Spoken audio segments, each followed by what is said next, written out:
The time is 11 a.m. in sunny California, and hello everyone! How is everybody doing today? Welcome to my stream. It is a lovely and beautiful Friday. Hey Bohemian, let me hit you with a good old welcome. Also, I see that Duppy and Chips are here as well, and Dale, as well as the beautiful and incredible mod, Lady Kirin. Hello, hello, hello. Greetings. Welcome. Hello.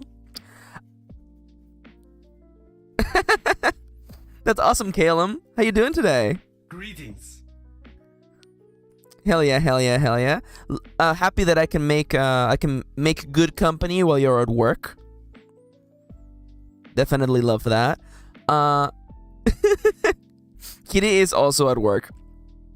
So what gets me and what I didn't know is that Kitty works at the Pokemon Center, and let's just say that Kitty, Kitty is literally Nurse Joy. Okay, people come in with their sick Pokemon, and Kitty's like, all right, let me just like put you in the queue, to go into the healing box. Okay, and like I want you to imagine that behind the desk, Kitty, shut up. This metaphor makes sense, okay? Imagine that, like, behind the desk, she's sitting behind the desk, and you can see her phone propped up, and that's how she's watching the stream. The one thing I didn't know, and every time she tells me, it just shocks me, okay? She tells me that, like, because she's working at, at the Pokemon Center, she can't have headphones on. And I'm like, oh, how do you know what I'm saying on the stream then? And she's like, oh, I just have you on speaker. You just have me on speaker? People at the Pokemon Center are listening to my nonsense right now. There's a guy holding like 16 like dying caterpies, and like the background is going do do do do do do do do. Do, do, do, do, do, do, do, do. And meanwhile, you just hear like behind the counter just me going like, you know what? If you're gonna stick your nuts in my mouth, at least pay me. Oh god. Oh lord. Anyway, so we like to have fun here, That is a quote from yesterday, isn't it?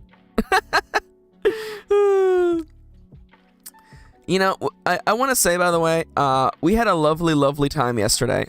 Yesterday's stream was a really fun time. Oh no, not that one too. God, is it quote 41? Okay. Oh my god. Yes. Yesterday was so good though.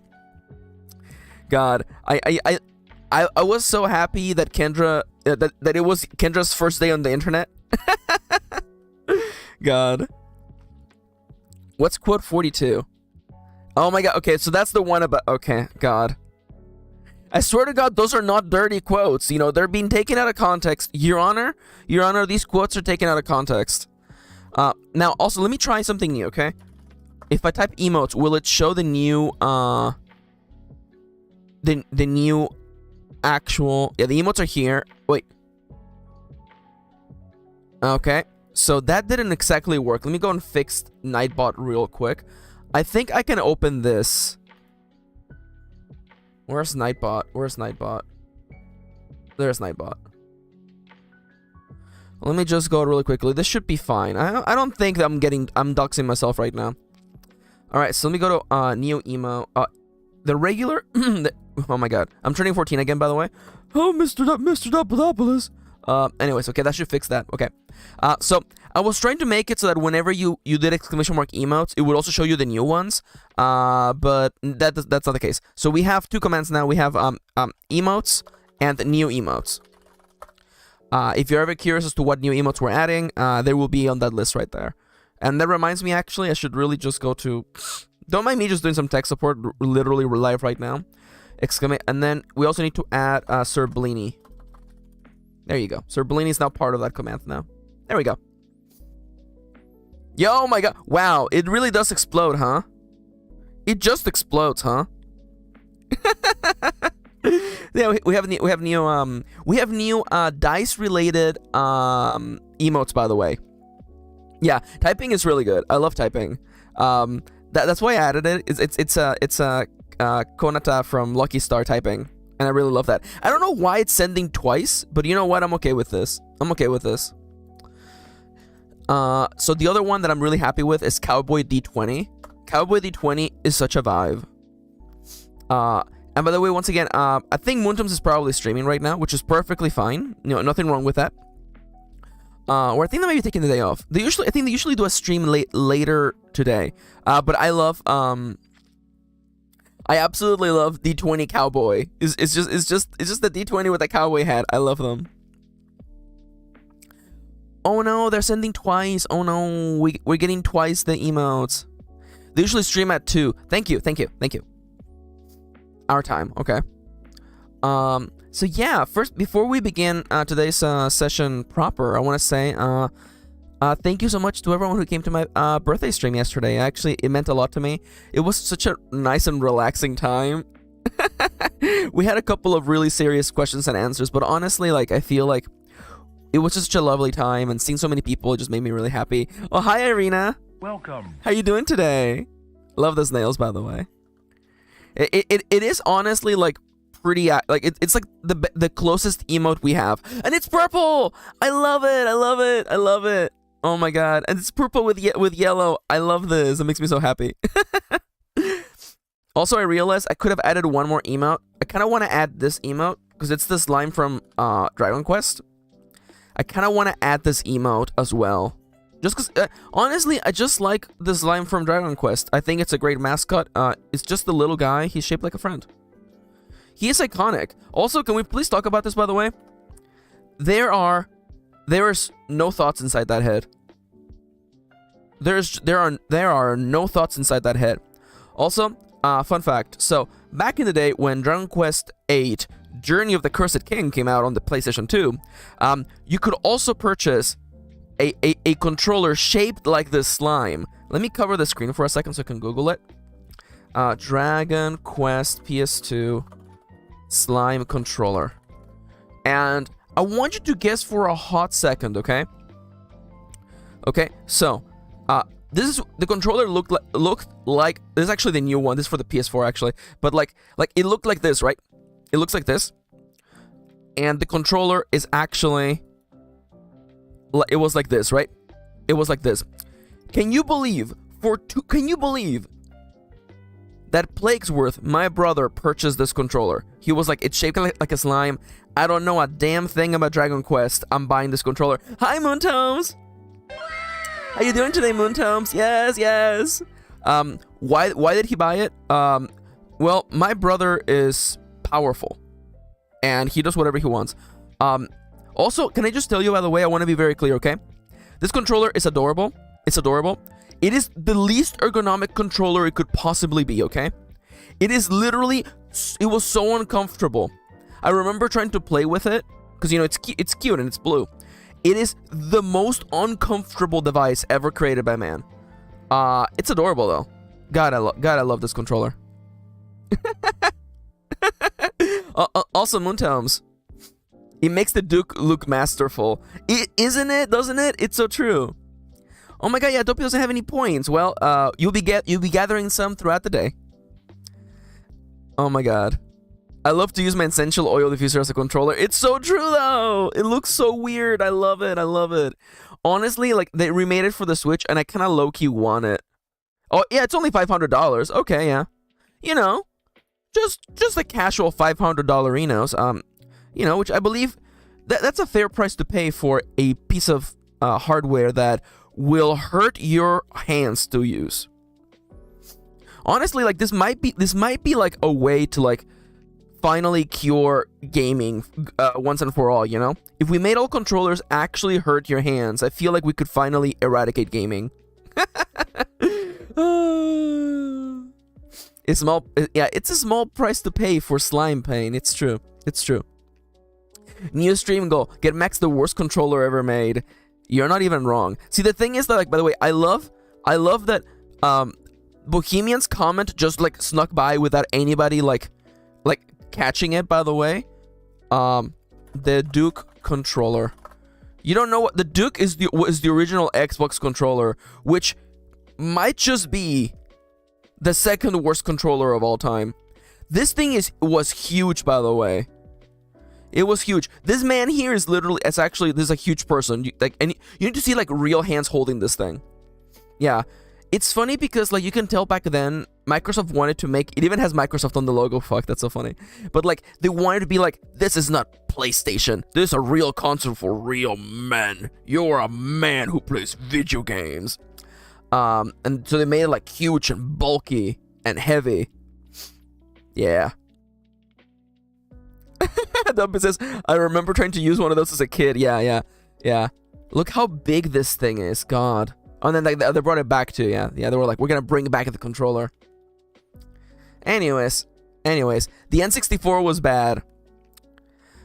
I don't. It's bad. It's bad. You're right. The N64 controller was bad. Yeah, it was bad. A part of me is like, I have an attachment to the N64. I spent a long time playing N64.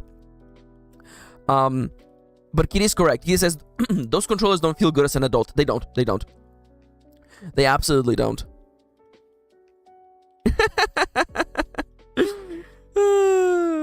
How's everybody doing today? So many lovely people. Oh, by the way, Moontoms, so I added the new emotes, as you probably saw, but I also added another emote, courtesy of Siska. I added a new emote. So go tell Siska that I added a new emote. Here they come. Yes, you saw it, yes. Oh, there's so many. I don't know why they're duplicating, but it's fine. It's Sir Blini. He just blip. I love typing. Typing is so good. Oh, I think it should just be without the asterisks. Sorry, the colons. It should just be without the colons, Bohemian. I think.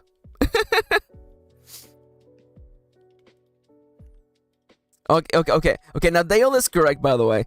Dale says, honestly, the worst motion control device was the Xbox Kinect. It is so true. It's so true. That was actually objectively the worst. So a couple of announcements that I want to make, by the way. I'm not sure what I'm gonna do next week. We have to do some more playtesting, and then we're gonna probably get back into working on the actual text and making oracles for Iron Valley. I'm thinking I want to push to get the version 1.1. I want it out by the middle of the month. Kind of doing a similar deadline. That's what I want to do. So Fifi's here. Hi, Sofifi. Welcome. How you doing today? So the plan, we're gonna do a little bit more playtesting, and then back to writing. I'm thinking maybe next week we'll do one nuzlocke. I think we'll do one episode of the nuzlocke. I kind of want to go back to a nice chill, just game day. Probably Thursday, because on Tuesday I want to get back to drawing my new avatar. So that way we can maybe like have it for the rest of the week. So I think that would be the plan. Unless anyone else... Does anybody else have any ideas? You know, be proud of me. I'm asking this right away, by the way. Usually I'm like, oh, I'm going to ask at the end of the stream, and then like I forget, and the stream ends. And then Kitty and I spend our day thinking, what are we going to do next week? By the way, I absolutely love Moontones just being like, it's a chill game. It's a chill game, you know? There's basically like, there's a guillotine looming over Moontoms' head, because Moontoms is our starter Pokemon. How dare you, Moontoms? How dare you quote Metal Gear Solid 5 The Phantom Pain before my presence? Why are we still here?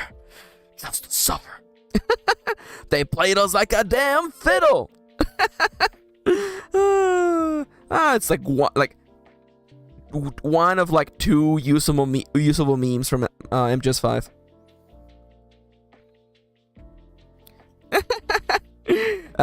I'm surprised nobody made the joke that there is in fact, there's an actual guillotine, because there's the move guillotine. Also, Irina, I believe you're still alive. You're probably in the box, because we got a bunch of new Pokemon, and in order to prevent a game over, I put a bunch of people in the box. Yo, Siska's here. Hi, Siska. Siska. People in chat, could you do me a big favor and spam our latest emote, by the way? Oh no, I mistyped it. Don't mind me. Let's go! Let's go! Honestly, he's a vibe. I love him. I love him. Yes. It is such a mood, honestly. He's also very real. It's true.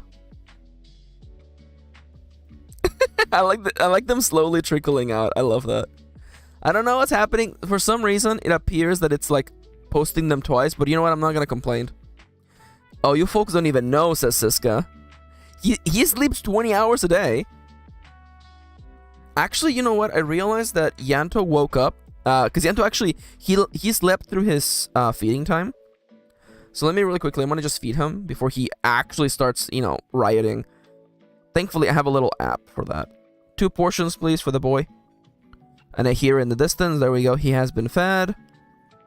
No one can fight me. Oh my god, I love that, I love that. Siska says, yeah, he sleeps 20 hours a day. If you pick him up, he doesn't even budge. I love that. You walk up to him, he flops down to receive belly pets. Yo, that's a rare cat. That's a rare cat. A cat who loves belly pets, that's rare. That might basically be a shiny Pokemon for all we know. Yanto, he does not like belly pets. Yanto does not appreciate belly pets. He will take them as a personal attack. Oh, Kendra's here. Buenas tardes, Kendra. ¿Cómo estás? ¿Cómo estás, Kendra?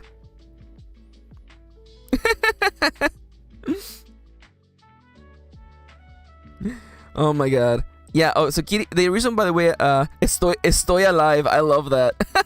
¿Cómo estás? Estoy alive. Belly, yeah.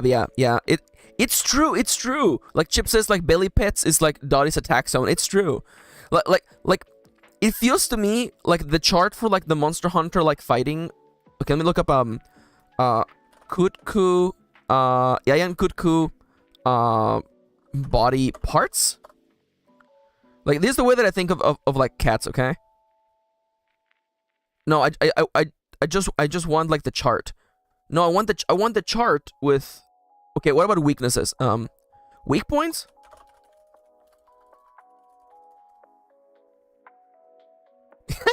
It's kinda like this.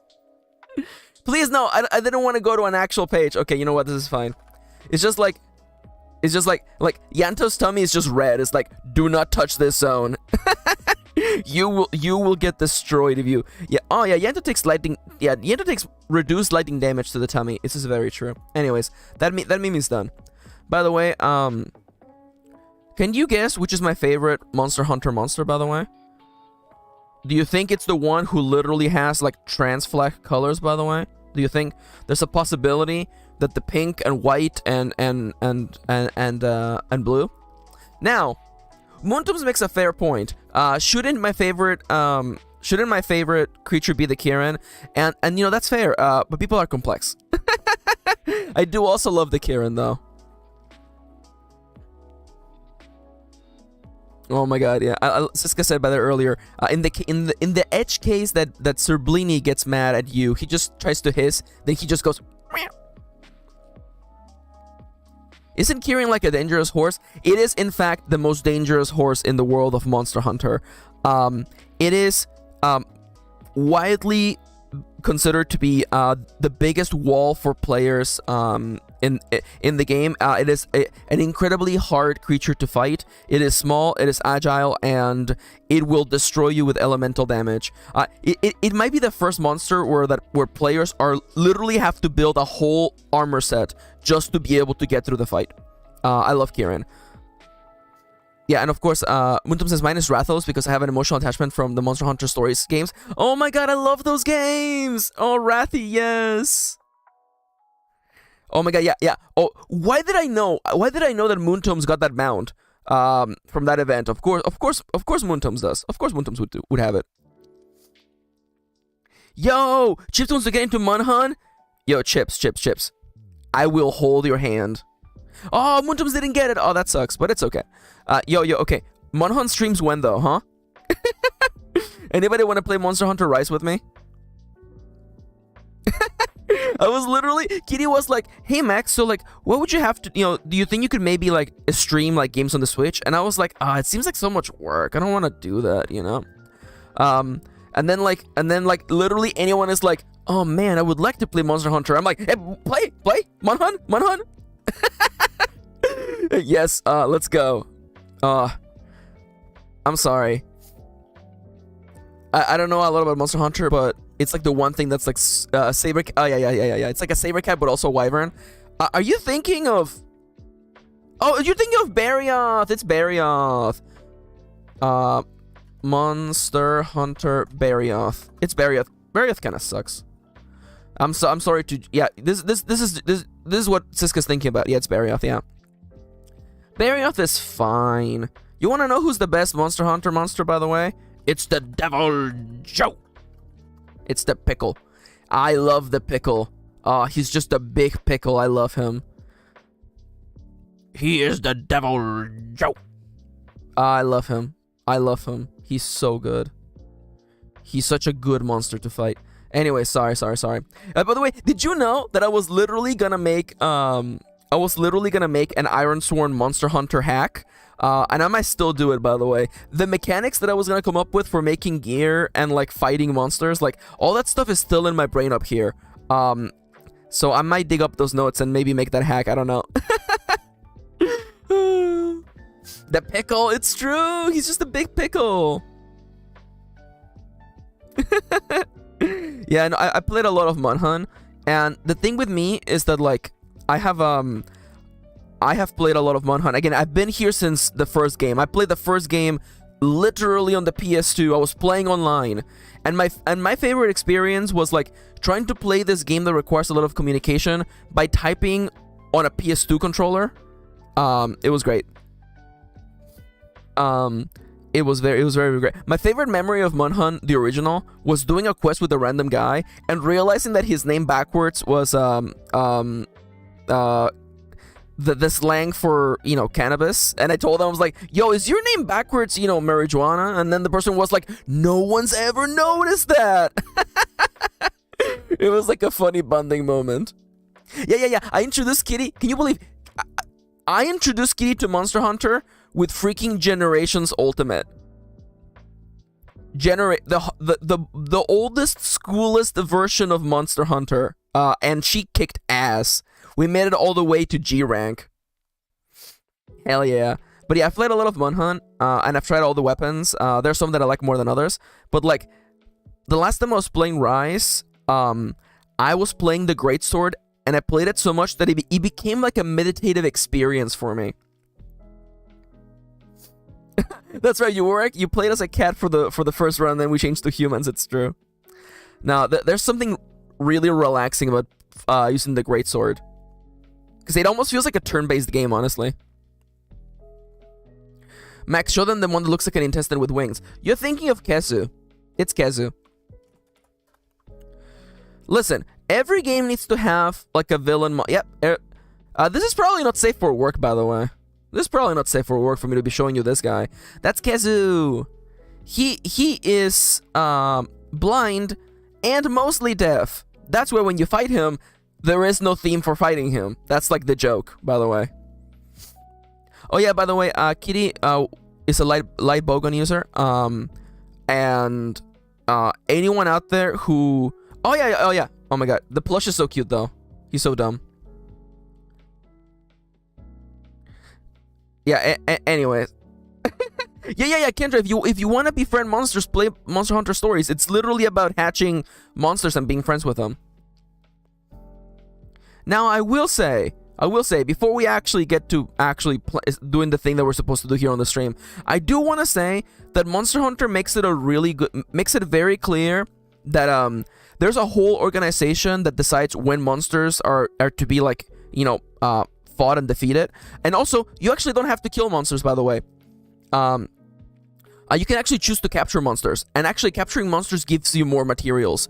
So there is absolutely, you don't have to kill monsters if you don't want to, by the way. Who is leading that organization? Oh my god, what is the name? But there's literally it's called the guild actually. But yeah, it's literally like there's a whole explanation, and I actually feel like Manhunt handles the topic of its game rather gracefully, you know? In the last couple of games we've been playing as members of a research division who are like learning more about monsters, you know? Oh my god, and they were guildmates. You know? And the one thing that I like is that, like, you know, the monsters are not really treated as villains, they're just treated as forces of nature, you know? It isn't like, oh, this monster is evil. It's like, well, this monster is just, it's doing what it's supposed to be doing. It just so happens that, you know, what it's doing is also hurting us, so we have to find a way to live in balance, basically. Yo, like, my favorite bit of freaking Monster Hunter World was realizing what Nergigante was doing the whole time. And you're like, oh, he wasn't being antagonistic, he was just doing what he does, you know? Literally, he was like, this is my dinner, what are you doing here? Get off my dinner, you bum! I'm gonna eat this entire Sora Magdaros. I'm gonna eat him, he's mine. And then we're like, no. And then he's like, okay, fine. I'm gonna go eat somewhere else. Yeah, Nergi's so good. I love Nergi. Nergigante, which again, great name. Nergigante. It's the boy! He's so spiky! He's the boy. He's the part of the ecosystem that keeps things in order when it comes to the Elder Dragons. Oh, great. There's like... Why are people like this? Someone drew like a sexualized version of Nergigante, and I'm like, alright. This is why I probably shouldn't be looking through Google Images while you guys are here. And Pao Lumu. By the way, I'm gonna show you Kitty's favorite monster, and then we're gonna get out of here. Look at him! He's like a soft little, like, bat. He's a soft little bat. Look. He's just a boy. He's just a soft little bat. And he, like, blows himself up. You know? You know, his plan is to blow up and then act like he don't know nobody.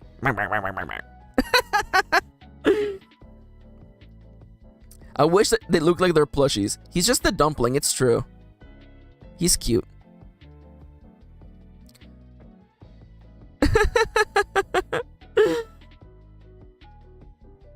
See, this is fair. This is fair. Now, I will say, by the way, I'm gonna tell you a little something, okay? This is the new flagship monster for the latest expansion for Monster Hunter Rise, right? And the funny thing is that sometimes Japan likes to use Spanish words to kind of like blend in, because the Spanish words flow really well in with the Japanese pronunciation system. But sometimes you can end up with kind of like funny names. So this guy's name is Malseno. And if you know Spanish, you know that mal means bad, and seno with a C means breast. And maybe they thought that, like, well, you know, he has like a red chest thingy that's actually a bunch of like little like critters, by the way. So they're like Bad Titty. His name is Bad Titty. So there you go. It's Bad Titty. It's Bad Titty. The other one that gets me too, by the way, is that the other flagship monster, his name is Magna Malo. Oh, by the way, we have this plushie, by the way. I love him. But like Magna Malo, Magna meaning like larger or powerful, and then Malo, which just means bad. He's large bad. I love Maggie. We call him Maggie, by the way. See, again, the reason why I like Monster Hunter is that even though you fight the monsters, they are the mascots of the show. So even though like you're fighting monsters, you end up getting attached to them. What gets me about Monster Hunter is that like you don't just fight them once, you constantly fight these monsters over and over, so you develop like a relationship with them. And there are monsters that like, there's monsters I hate fighting, there's monsters Kitty hates fighting, and there's monsters where I'm like, I like him, and then Kitty's like, I don't like him, you know? And like, what gets me is that like some monsters are goofy, you know? And the game is very over the top, so it never feels like it's full on like violence, you know?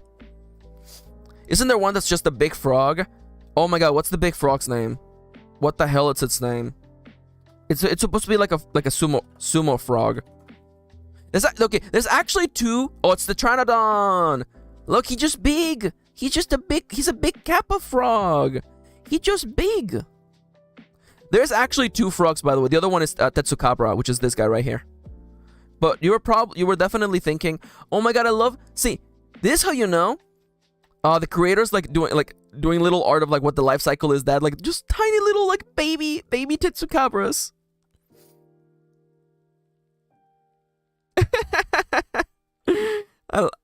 I love Monhun. Oh yeah, there's Tetsukabra right there. I love Monhun. Monhun is so much fun. Y'all want to play Monhun live on stream?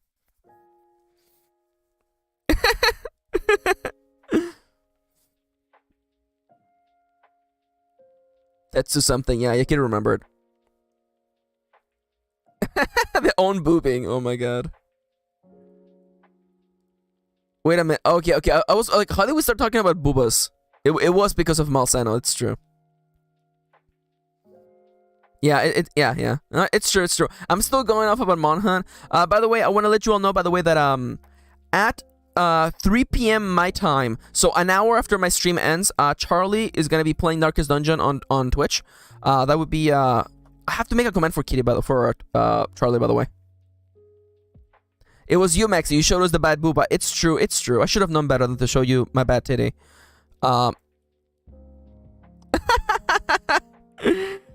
my god, I'm dying. Chip said, I haven't attempted since the 3DS version, but... And then Kendo said, add chips. I thought you meant attempted top surgery. Oh my god, I'm dying. Well, I haven't tried since the 3DS was out. Oh my god. Hi TikTok, welcome to my new tutorial. It's not crochet today. God. By the way, all of us queer people, Monhun and top surgery. It's true though.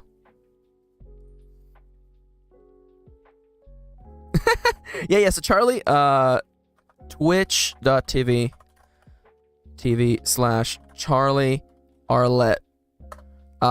Charlie's gonna be streaming Darkest Dungeon. I'm actually not gonna be able to be there because Kitty and I were going on a date. But nonetheless, you should go and say hi. Tell them that I sent you and cheer them on. Charlie Arlie. Charlotte Arlette. You have no idea. For the longest time, I thought Charlie's name was Charlie Artlet. You have any idea for how long I was mistyping their name in tags? Do you realize that? And I'm like, yeah, you're an artist. That's why your name is Artlet. That makes sense, right? Got him. It's true. I got God real good.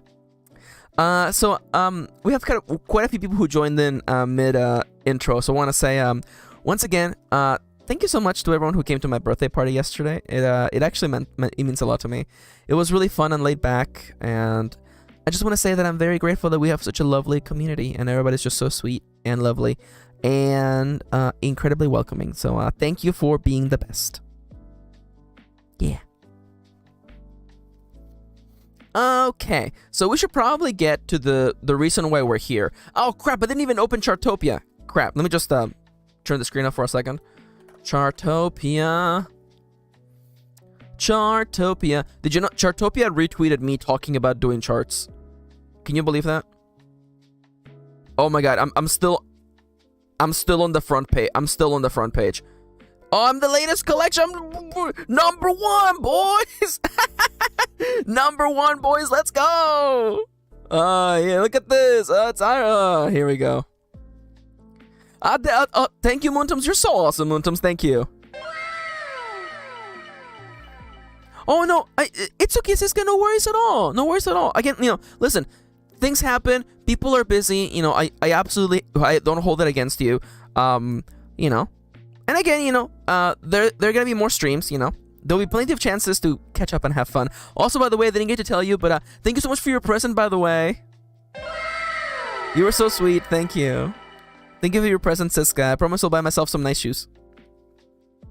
Although, you were like, buy some heels so you can look me eye to eye. And I'm like, Siska, you're 6'10", and I'm like 5 inches tall. I still want to do that doodle where like you're holding me up like a cat, but I'm like tiny. You know what I'm saying? And then you're like tall. You're like tall and beautiful, and then I'm short and gremlin. Wouldn't it be funny if you're like, oh yeah, you know, yeah, like you think that I look like a real person, but I actually look like my gremlin self? I should make that doodle. I can't believe we're number 1. So, if we were to make a townie, we have people have been leaving hearts? You can heart these things? Share date. Ooh, that's a good one right there. Yes, I'm holding you up and kissing you on the forehead. Thank you, cousin. Looking good, cousin. Sorry. Okay, so I have to say something. Because I know that people in this chat have opinions about Persona 5, and that's perfectly fine. I have opinions myself. But I will not stand idly by and listen to people slander Morgana. I will not stand here for that, okay? This is a Morgana enjoyer zone, okay? Kendra, what is the pink friend? I'm being gaslit. What pink friend? What did I miss? Oh, what is the pink friend? You mean on the bottom left? Okay, so it's a thing I'm doing now. In part to cover the empty space, but also because I think it's kind of cool. The bottom left is it's a Teddy's the one who was a creep, by the way. Oh, Caleb, we're gonna have a talking to in 1 minute. It's that meme from Pop Team Epic. It's like, oh, your life is coming to an end in 20 minutes. I'll get to you in a second. Yeah, bottom left is a GIF from a Slime Rancher. I've been putting the title of the actual thumbnail and a little GIF to go with it on the bottom left, just to kind of like cover up the empty space. And also, I feel like it tells people, hey, when they click in, they're like, what is this about? Oh, we're doing a Slime Girl RPG. That's simple. Now, I think that the exchange between Ryuji and Morgana showcases probably one, not the most, but one of the lowest points in the writing for Persona 5. The entire purpose of them fighting is to get to a point where the party has to split so you can advance the plot that way. It is forced, it doesn't feel natural, and I think it's bad writing. Also, I kind of feel like Ryuji was at fault for that situation, but honestly, like, it's just bad writing to begin with. And people hate Morgana because mechanically speaking, they made Morgana the vehicle to force the player to go to bed and not engage with the mechanics in the game for like the first 5 hours. That's not really Morgana's fault. That it's kind of bad game design. I'm sorry, okay? It's bad game design. Honestly, okay, so Siska says, I don't know, there are just some elements in the Persona games that makes me so uncomfortable that I don't want to touch them with a 10-meter pole. This is completely fair and valid, honestly. Listen, I platinumed Persona 5, okay? I got every trophy. Kitty and I, we put like 150 hours into this game. I'm happy that we played it. But the more time that passes, the less I like that game. The more time that passes, the more I realize it's a really, really, really flawed game, full of really, really ineffective writing. It's not good. It's not good. It's not good. And I would not have purchased. And I would not have purchased Persona 5 Strikers if it hadn't been like $7. That's all I'm gonna say. Now, Chip says, I feel like Persona 3 is the only one I still look back fondly on. I feel like that's fair. I feel like Persona 3 had an interesting aesthetic. I feel like definitely committing to how drab and depressing the world is. I feel like that helped the tone of the story a lot. That being said, I have my list of gripes with Persona 3. But you know, again, most of them are just like traditional, like bad JRPG writing. I'm not gonna lie. Now, Kalem provides his argument. True, he is fine for the most part. I always cringe when he calls Ryuji stupid or useless.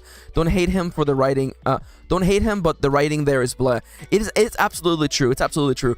It feels really forced, especially considering that, like, you know, they're members of a group working together. It's not even like, you know, Morgana liking Anne is bad, but it isn't even like, oh, Ryuji also likes Anne, so that's why Morgana feels threatened by Ryuji. It's not even like that. So it feels like there's like a hole in the writing.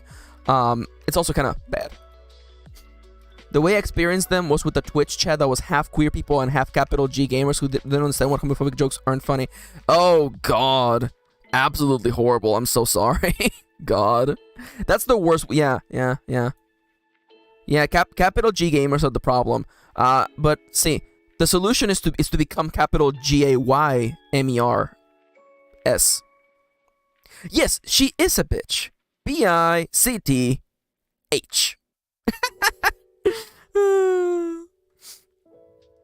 Yeah, it's true. It is so true. Chips is so correct. In Persona 3, the social link system was all relegated to side characters. And I feel like and I feel like that actually helped a lot. It made you want to interact more because there were more side characters. And in Persona 5, it's all like, this character is this social link, this character is this social link, and it all felt very close. Yeah, no, definitely. Again, I have my qualms with Persona 3. I definitely do, but you know, it's not the same. Unlike Persona 5, Persona 3 is not inherently broken tone-wise. That's all I want to say. You know, anyone out there just like, you know, come up with a game that's entirely about rebellion and then just end up with characters deciding to just fit the status quo? Crap, you know, wouldn't it have been a great time for a story about rebellion and breaking the status quo to have, I don't know, a queer character? Wouldn't that have been a great chance to explore that theme, do a little bit of theme stacking, as we like to call it over here? It's a game about it's literally about rebelling. It's about going against the status quo, and then in the end you're like, and then we all decided to become normal people. Yeah, Persona 4 has also issues. Oh my God, Chips, you're so right. Chips, you're so right. I'm sorry. Yeah, we'll get back. We'll get back to the plot. We'll get back to the plot. Yeah, yeah. But I do want to say though, we are in fact doing Iron Valley today. We're gonna be continuing the story of Aurelia the Jelly. Last time we left off, Aurelia the Jelly was going over to. They had just finished talking with Peridot. And they were wandering in the direction of where a group of people are camping in the outskirts of not Iron Valley. The name of our town is Stone Summit. I do want to say though, before we move on, Chips, you're completely correct. Aegis to me felt like a character they introduced because they wanted to have some sort of waifu character, someone that they could market, a completely marketable character for figures and merchandise. You know, you can't just really drop in, you know, sapient robots and never really like address it. You know what I'm saying? And then the Persona franchise never really like talks about, you know, sentient robots that can use personas ever again. It's kind of bad. Also, the whole idea that like she goes to school and nobody's like, hey, that girl isn't the real girl. That is clearly a robot. It's weird. I don't like it. Yeah, Monhunt Up Surgery and Persona. You know, no Iron Valley to be found. Monhunt sounds like a cute pet name. Honestly, like that's what they call it in Japan, and I love it. It's just so quick and fast. Monster Hunter. Monhunt. All right, so it's so true though. Anime figures go hard. Anyways, okay, we're actually gonna begin the show proper now. We're gonna be following breaks. But first, since I've been talking for about 50 minutes, let me just get up really quickly and stretch. You should be doing the same thing, by the way. Consider drinking some water. You know, hydrate. Very important.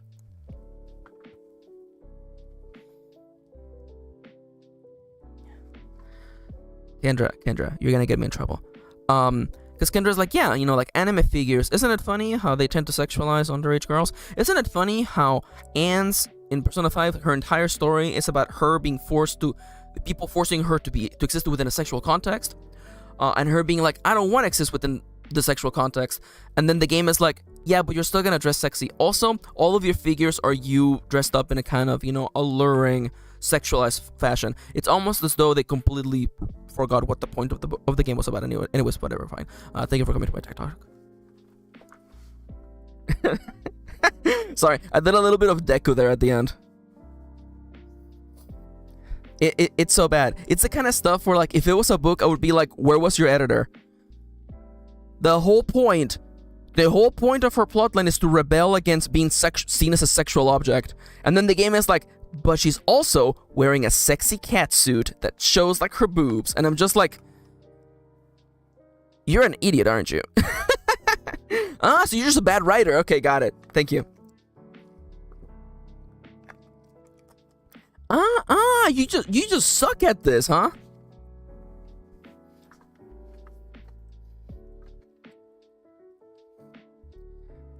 Okay. All right. Okay. I'm gonna say one more thing about Persona 5, and then I'm gonna get out of here, okay? And then we're gonna actually move to the plot, okay? So, I knew that the Persona writers were a bunch of hacks, because in an interview they were asked, why wasn't there the ability to create social links with female characters that didn't end in romance? And the creators of this game, people who have been working in this company for a long time writing video games, said the reason why they don't do female friendships in this video game is because they themselves don't have experience having a friendship with a woman. This is a game about using funny magic powers to summon mythological creatures and fight using them. Use your fucking imagination, jackass! I'm so mad!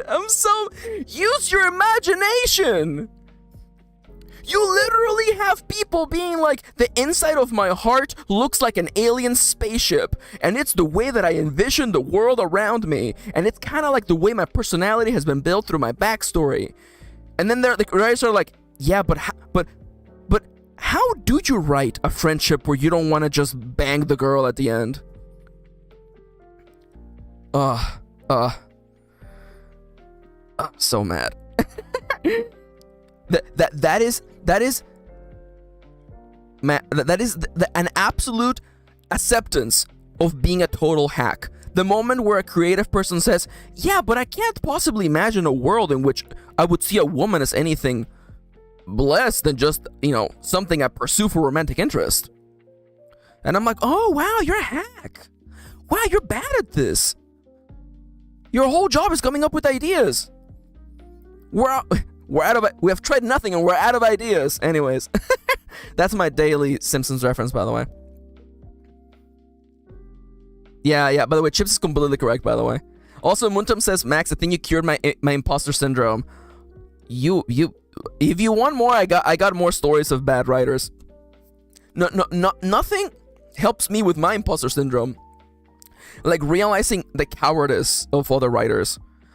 I'm like, you don't know how to do that? Fucking use your imagination. That's what you're getting paid for.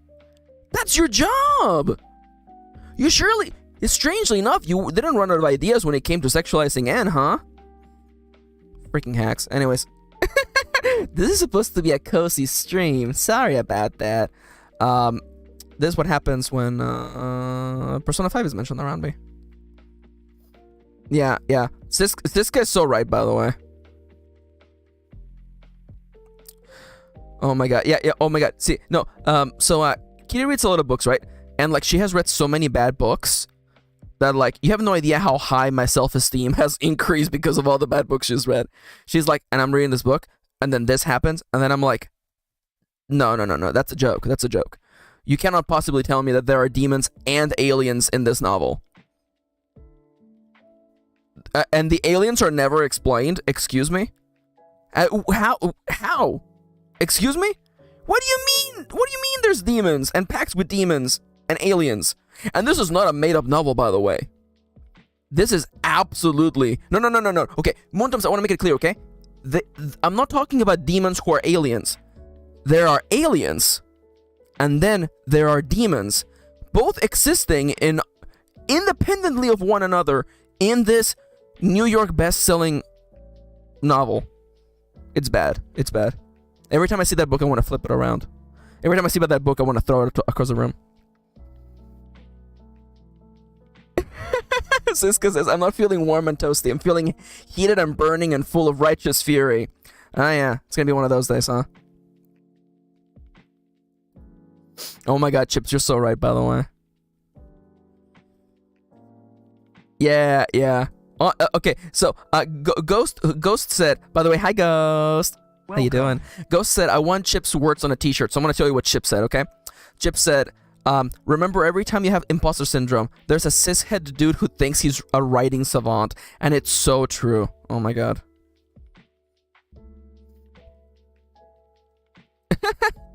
I'm sorry, Siska. Siska said I had a nice day until now, actually. I'm sorry that I'm so angry and mad. I think what I'm dealing with is trauma. I feel like I'm dealing with trauma. Because I feel like it's realizing that the thing I enjoyed was so much more flawed than I realized, and I feel like that's a form of trauma. So thank you for helping me get that off my chest, by the way. It's just frustrating as a creator too, you know, someone who, you know, does creative work for a living. We're not really discussing trauma. You know, I just mentioned it. And also, we should be able, as a society, we should be able to talk about, you know, trauma. Because it's something that everyone deals with. And it's very, very true. What book? Ask Kitty to text. Kitty will tell you the name of the book. It would be in bad faith for me to tell you and to post it in this chat, but ask Kitty and she'll tell you. Now, back to a lot better things. Yeah! Hello! Let's take a deep breath and start the timer, okay? Oh my god, Kitty. How dare you? Oh, wait, I'm supposed to be on break time? Okay, then I have 5 minutes. By the way, y'all, I'm really so... Oh my god, I have 5,000... I have 5,000 clocks to sell? Are you kidding me? This is gonna be playing for hours. Oh, start selling, buddy. Start selling. I'm actually gonna kill the sound. Because welcome back to beans, by the way. It's back to green bean dimension, by the way. Yo, I don't know what that is, but that sounds cute. Ah, Sidernia's here. Hi, Sidernia. Welcome. How you doing? I love Siska says quietly, hey May, love you May. Oh hell yeah. Oh, I'm sorry you're having a headache. I'll be quiet, I promise. I'll try okay, that's a lie. I will try to not be loud. How about that? Anyway, so let's recount. Welcome to the world of Punwabia. That is a joke for one person, and that person is Kitty. Nobody else knows about Kyle Bossman. So Stone Summit is a beautiful it's a beautiful community that happens to be living in an arcology. An arcology is a domed structure that protects a span of land. The span of land around Stone Summit is enormous, and it is all under this dome. There are mountains, there are forests, and there's sea, all of it contained inside of this dome, though it is not an enclosure. It is merely just the structure to protect things.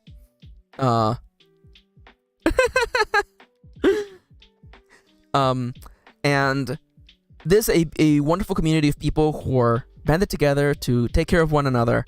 And our character Aurelia, who's on the screen, recently had to move out of the big city. The place that we're living and the place that we're working at both got demolished recently because of some messed up corporate BS, and Aurelia, not knowing what to do with their life, decided to wander the world a little bit, and without realizing it, they have arrived at Stone Summit. On the last episode, we were as Aurelia was feeling a little hungry and was munching on some daffodils. They met Peridot, who is a sunflower elemental, she/her farmer, who showed them around and told them a little bit about the local area. And we definitely lost track of time, but I feel like that's okay. It's okay to lose track of time. I don't feel like... Oh crap, sorry. I forgot to open the new moves. I think it's moves later. There we go. Because I believe that time passes. Okay. if you spend quality time with a townie, gain 1 favor with them. I believe that we spend quality time with Peridot. So I'm gonna make just a quick little favor. And for favor, let's use smile. Let's use a smiling emote. There you go. We have 1 favor with Peridot. Favor is the resource used for quality time. Hey. It's the resource used for trading, and you can also use it for quite a couple mechanical benefits, such as adding +1 to a roll, or adding plus equal to the number of favor you're spending. But we'll get to that later. In case you didn't know, by the way, Aurelia, they present femininely, but they are in fact they them. They are they them fem. And our current quests are. Our most important quest at the moment is just to find a good place to camp, and we have some ideas as to where we can go and do that, so we'll be looking into that shortly. We also want to learn more about the history of the archaeology, and we want to learn how to open up and find a place where we belong. It's a big quest. It might take us a long time to complete, but that's okay. So Aurelia, really? Aurelia? I don't know. I have a silly question, but I have to ask it, says Moontomes. Go right ahead. Does Aurelia jiggle? Well, I believe in the words of the prophet, my money don't jiggle jiggle, it folds. I like to see go wiggle wiggle, for sure. Makes me wanna dribble dribble, you know, sitting in my Fiat. You really gotta see it. 6'10" and a compact, but thankfully the seats go back.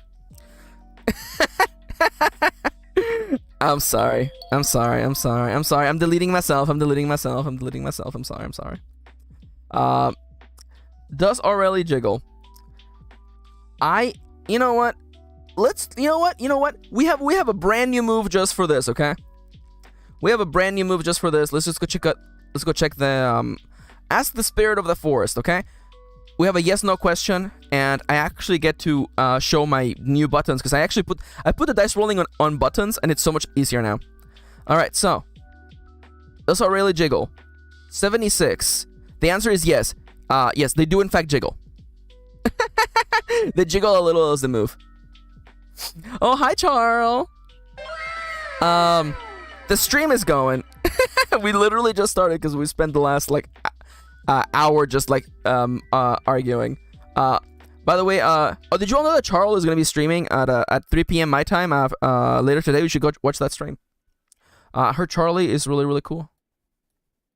I have it in good faith that Charlie is in fact very, very clever and funny and cool and the Triforce of Wisdom. But anyways, so when we last left Aurelia, they had just well, I've heard that Charlie is a big nerd. Source, dude, just trust me, okay? So last time we left off, Aurelia had walked away from their little meeting with Peridot. So let's begin the session by envisioning what's going on around us, right? Let's use our imagination to think of what is happening in the world. So let's settle things once again. So we know from the last session that Stone Summit has an area that people have been camping at. We know this from Peridot. I love that.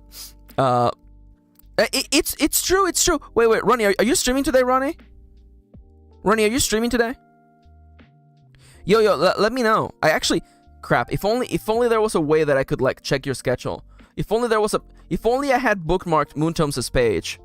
If only I could check your schedule right here. Are you streaming today? A little bit. Oh no. Wait, we're actually, yeah, oh no, someone is playing. Oh, you have a sleepover stream. It's at 2. Okay. I didn't know you had a sleep. I mean, I think yeah. So can I ask a question, by the way? Because I don't really know, because I haven't been to one of those. What actually happens at the sleepover stream?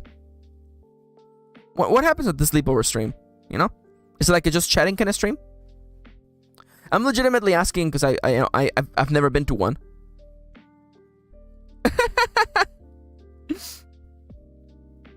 I just play a short game. Ah, that's fun.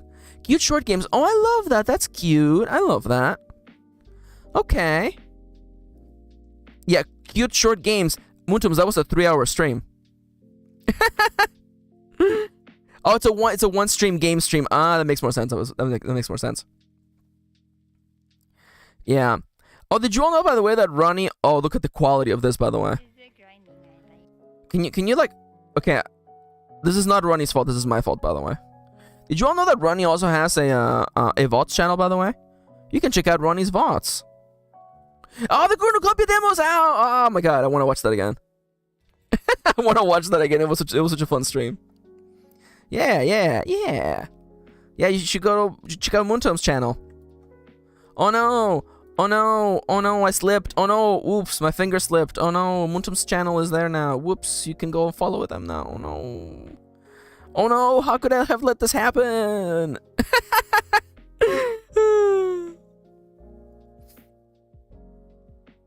Oh no. God, I'm such a klutz today, y'all. I'm such a klutz. Anyways, yeah, Kitty unsarcastically. Oh yeah, Max is a klutz for sure. No worries, Moontombs. I love you. And honestly, you're right. You're right. I should have done my due diligence, by the way. Yeah, if that stream goes for like 3-ish hours, I might be able to show up. Anyways, we'll see. So, to the west of Stone Summit, there is... I'm imagining that the hills give way to a little bit of an actual, an actual valley. And I'm gonna say that this is like... Think of it as the foyer that leads into a forest, right? It's a large clearing by the side of a river. And I imagine that as Aurelia navigates towards this area, Aurelia just is following the river, right? Because Aurelia was looking for water earlier. And I feel like Aurelia, like walks along the hills, seeing the outline of the buildings of Stone Summit in the distance, and we follow the You mean foyer? Foyer? Foyer? Fodgers? Yeah, I sometimes I can pronounce it good. Now that I'm on the spot, I have forgotten how to pronounce it. We follow the river for a little bit, and I don't think we have to roll. Oh, Dale's back. Welcome back, Dale. Welcome. Like, is it not foyer? It's foyer. Yeah. Oh, hi, Hito. How you doing? Greetings. It's nice to see you. How are you doing today? I'm doing good. No, that is what I said, but then I said it wrong on purpose. I'm sorry. It is foyer. Foyer. Yeah, foyer is incorrect. By the way, I'm already ready to do some farming because we do in fact have a terracotta pot, and we're gonna do some farming today. You know that. So I don't think that no worries, Charles. You're good. I love you. I don't think we have to roll to find it because we got directions to it. And I have every just... Am I just burned out, by the way? What is foyer? Okay, a foyer is a room... it's kind of like an airlock in a house, you know what I'm saying? It's like the room that you walk into that serves only as an entrance or a pathway into other rooms. That's what a foyer is. It is the entryway. I like to think of it as the airlock, honestly. Also yeah, kinda, yeah. Because it's not really like a hallway, because it's supposed to be like almost an enclosed room kind of thing, Yeah, I like Caleb coming in with the fact, by the way. Usually people take their coats and shoes off in it. Yeah, this is true. This is true. Thank you for the little bit of lore there, Knight. Yeah, is a mudroom a foyer? I would think so. I think so. If it is a room where you can you come in before entering the house proper and you take off your coat and your shoes, then I think so.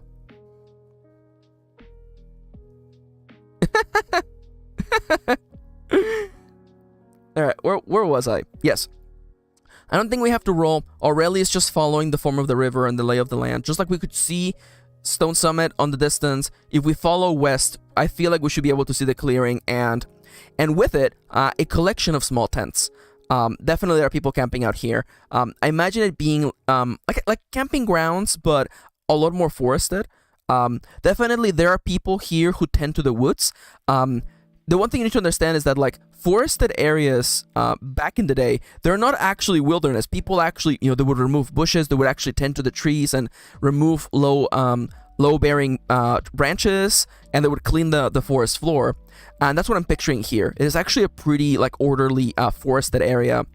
Definitely, it gets a little bit more messy once you actually go into the forest proper. But this area, it's a clearing. There's a few trees here and there kind of dotting the area. But it is relatively clear of debris and, like branches and bushes. And let's just, I'm going to assume, let's not come up with a number of tents. Let's just say that there is a handful of people here. A maximum of 5, it may be 1, 2, 3, or 4. There are people camping here. We knew this because Peridot told us there were people camping. It's a cultural thing. Taking off your shoes when you walk in is a cultural thing, I'm pretty sure. Yeah. It also depends. It really does depend. I can feel it in me. I can feel the desire to have a conversation about tile floors and how much I miss tile floors from Mexico. But we should probably keep going with the stream. It's different. It's different cultures. Yeah. So, now I am envisioning that there's quite a few. There's a handful of people here. The tents are all set up. I imagine there are people that are probably camping in the wilderness. They might be on vacationing. Yo, is it Hito? I miss tile. I miss tile floor, honestly. It was so good. Don't bring Siska to Portugal. Noted. Oh my god. I love it that for some reason we get double the emotes whenever someone types, and honestly, I'm here for it. I'm happy. Yo, Streamlabs, Stream Elements, I don't know what you're doing, but like keep doing it. So immediately I'm gonna say, you know what, let's do a quick roll. Okay, let's do a quick roll. My question, I'm gonna ask the Spirit of the Forest. You ask a yes or no question, right? No, well, clearly people wash their hands, Siska. Of course people wash their hands before eating. At least I hope people do. I certainly wash my hands before eating, especially, if I was doing work or something. It was for the day. Yeah, it's so true. Moontims is so right. We're getting double emotes for that one day where emotes were not working. It's true. We're getting back all the emotes that we missed. So, the yes or no question is, are there any people, like, is the campsite right now just tents that are set up and people are, hiking or partaking in the joys of the town, or is there a person we can immediately talk to in this campsite? I'm gonna roll for a yes or no question. 50 on the money. Oh my god, really? Holy crap. Okay. So, in this oracle, half of it is basically no, half of it is yes, and then the last 3 options are it's yes but it's complicated, it's no but it's complicated, and then 50 through 51 is you're asking the wrong question. How are we asking the wrong question? I feel like this is a great time to do a theme plus action. So there aren't people. I guess there might not be people, huh? There might actually not be people. Let's do action plus theme. Observe darling. Okay, so here's what I'm thinking, okay? Here's what I'm thinking, okay? Observe darling makes me think that there might be some sort of holiday happening in the town, right? There might be a holiday happening, or maybe a holiday just happened in the town. Actually, you know what? We already know this, actually, because we arrived here on the 1st of spring, which means that literally the day before was New Year's Eve. There was the observance of a holiday, and I think Peridot is acting on obsolete information. Peridot was saying that there were people camping. Peridot is incorrect. There were people camping, but they're gone now. So I envision that as Aurelia, finally makes it to the clearing, Aurelia immediately sees signs of the people who were camping here earlier. People of course can clean after themselves, but you can see them the spots on the ground where the grass is full there because of tents and tarps that had been laid down. The entire campsite is completely empty. For better or for worse, we're alone right now.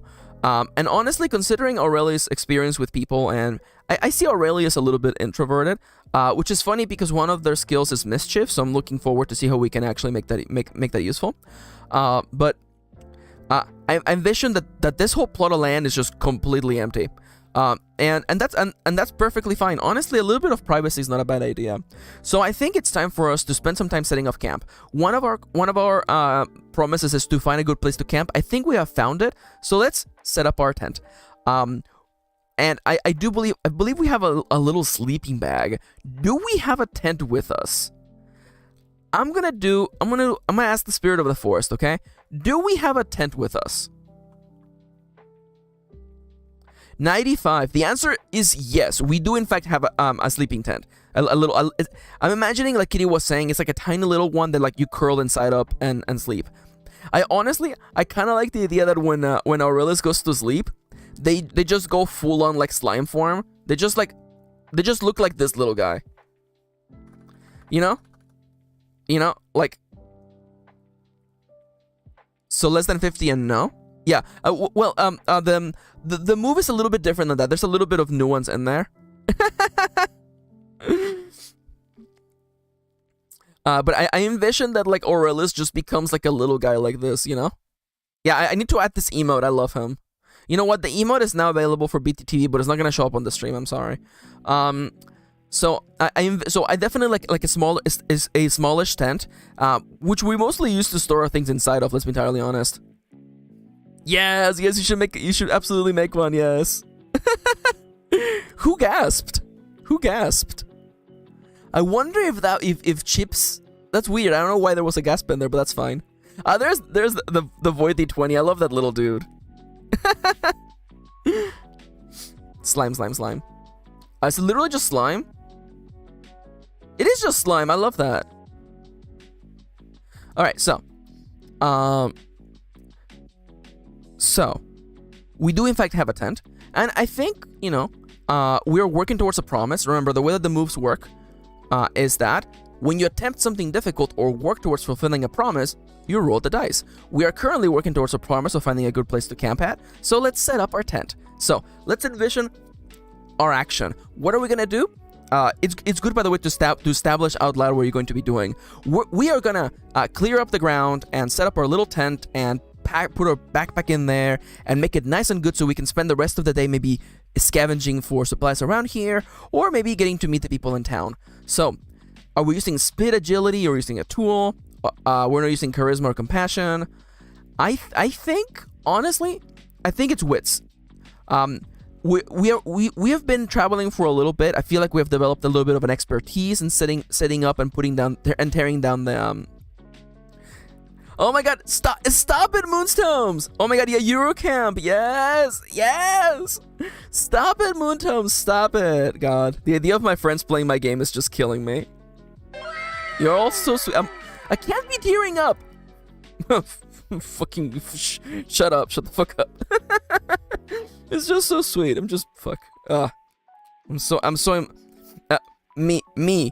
I'm not emotional. I'm actually like dead inside. Also me tearing up because my friends are just like, don't want to play my game. Oh my god, I love Siska. Siska's like, that sounds amazing. But what is Eurocamp? Day 2 of Max tearing up. Day since me tearing up, 0. Alright, we're gonna roll plus wits, okay? So the way that rolling in this game works is that if you have a skill that helps you, you add +1. You add the value of your stat, which is 2 in this case. You roll a d6. Add that value to that. That is your action score. You compare your action score against 2d10, and then you compare the table. This is awesome because it allows you to play a game entirely by yourself. You don't need a DM.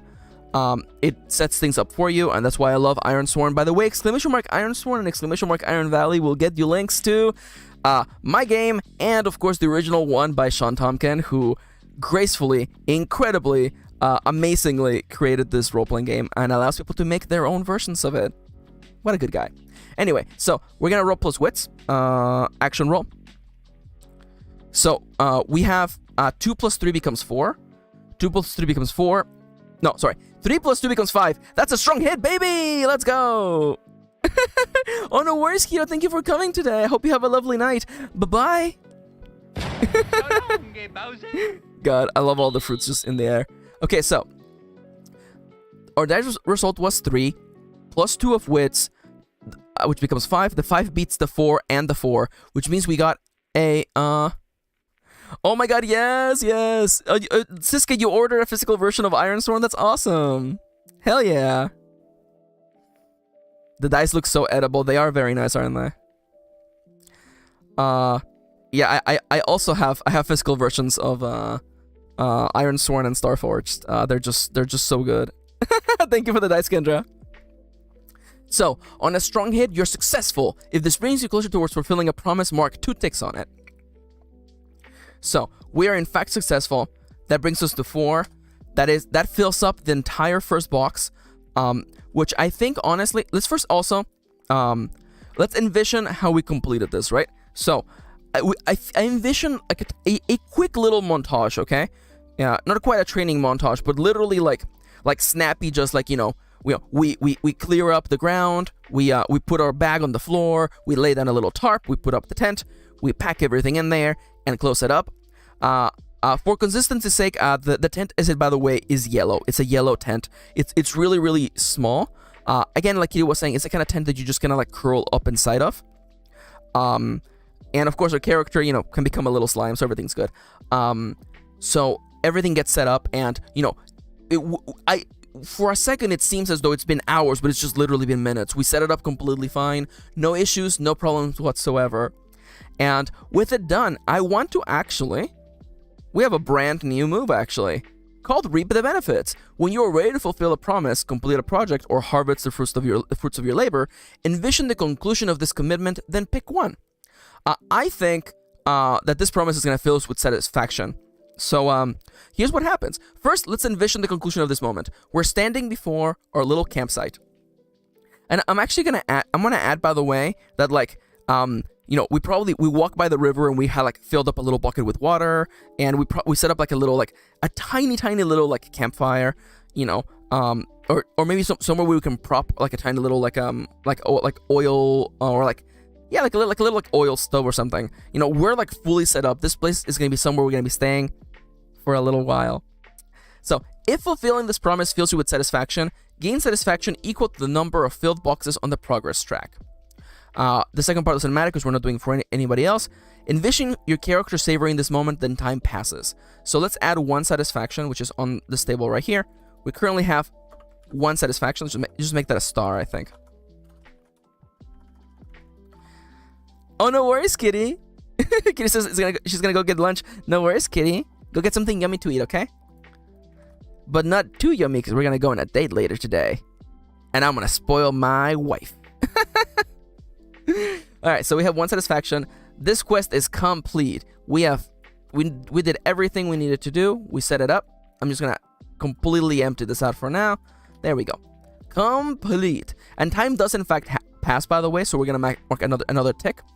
I'm envisioning, by the way, you know, after wrapping everything up, you know, it's probably like midday. I think it's like midday, honestly. And let me just review the move time passes, so we're following the rule. Whenever you lose track of time, mark 1 tick on the current day in the calendar. We did that, we're at 2 ticks. If this tick does not fill the box, envision how time got away from your character. If you spend quality time with a townie, gain 1 favor with them. We did not. Then continue playing. Perfect. Magnifique. So, how did time get away from us? Honestly, I feel like Aurelia has been walking around for so long. They have been walking around for so long that once the camp is set up, I actually feel like we just like sit down on the floor like cross-legged, and we just kind of like just stare at the beautiful wilderness. You know, maybe I'm doing a little bit of projecting, but you know, as I was saying yesterday, I'm always thinking about something. So maybe I'm projecting a little bit in that Aurelia, living in the city, probably, found themselves doing that as well, just constantly being thinking about stuff. So I like the idea that Aurelia, being camping for a while, disconnected from social media, from space social media, they're just sitting by their camp, cross-legged on the floor, feeling the blades of grass against their, gelatinous skin. And just looking at the little river, just a tiny little brook, just like, flowing by peacefully and carefully. The crystalline water passing over the little rocks that form the bed of the brook. The trees in the distance, carefully groomed by the local foresters, swaying to the breeze carefully. Taking in of a deep breath.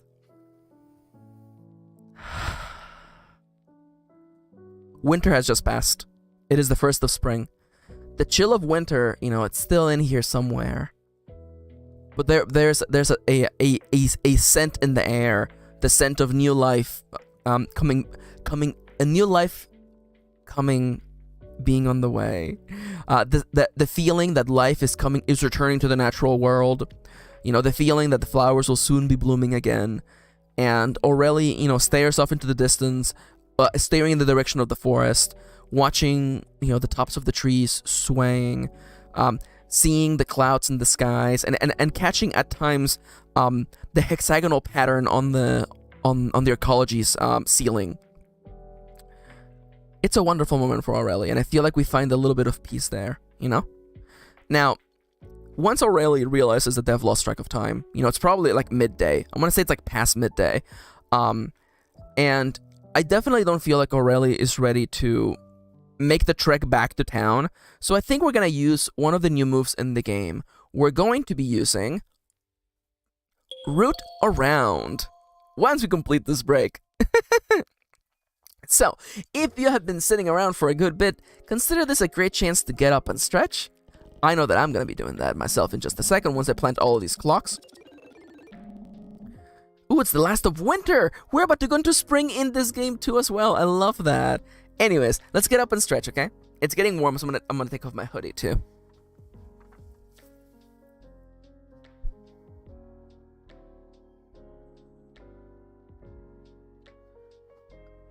By the way, I would like to inform everyone that my cat Yanto, he is curled up. He is happy. He's a purring, happy little boy, and everything is good in the world. Honestly, like, for all the cozy cats out there, can we get some Yanto, IRL, and Sir Blinny, please? Can we get some emotes going for the cozy, happy cats in our real life, please? Thank you. There's Sir Blinny! Yo, I can't believe that cat got knighted. Crazy. Oh, there they go. I love them. Baby. If I have time, I might remake the emote so it looks more like Yanto's emote, but we'll see. How's everybody doing right now? Oh, they're friends. They would probably not like each other. You know how cats be sometimes. Yes, let's go. Siska says, I can't wait to show my sis that Blinny got turned into an emote. It's true. Honestly, I'm really happy that you were okay with it. Because sometimes, I see images and I'm just like, oh, really? I didn't know that. Blinny likes every cat he meets. I love that. I'm happy for him. Oh my god, Chip says, I'm currently struggling rendering hair, but good. Oh my god. Yeah, I absolutely feel it. Yeah, Yento's a big baby. Yento's a big friend. He's a big baby, honestly. The reason why we haven't thought of getting another cat is because I feel like Yanto would get jealous because it's just a big baby, Like, we have chinchillas, right? And like every time we're talking to the chillas or giving them food or anything, he literally rushes into the room and is like, hey, I heard you were talking baby. Why aren't you talking baby to me? I'm the baby. I'm your son. You should be talking baby to me. What do you mean you're feeding them? Why are you not feeding me? He gets so jealous. It's so funny. So I'm like worried that he would get like jealous,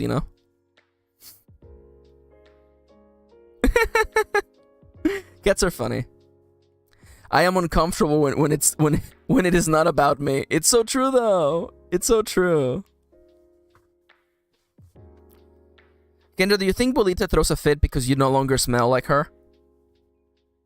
Because that's what cats do. They're like, what the hell? You don't smell like me. I'm gonna rub my cheeks all over your legs again. You gotta make sure. How many times are we gonna have to teach you this lesson, old man?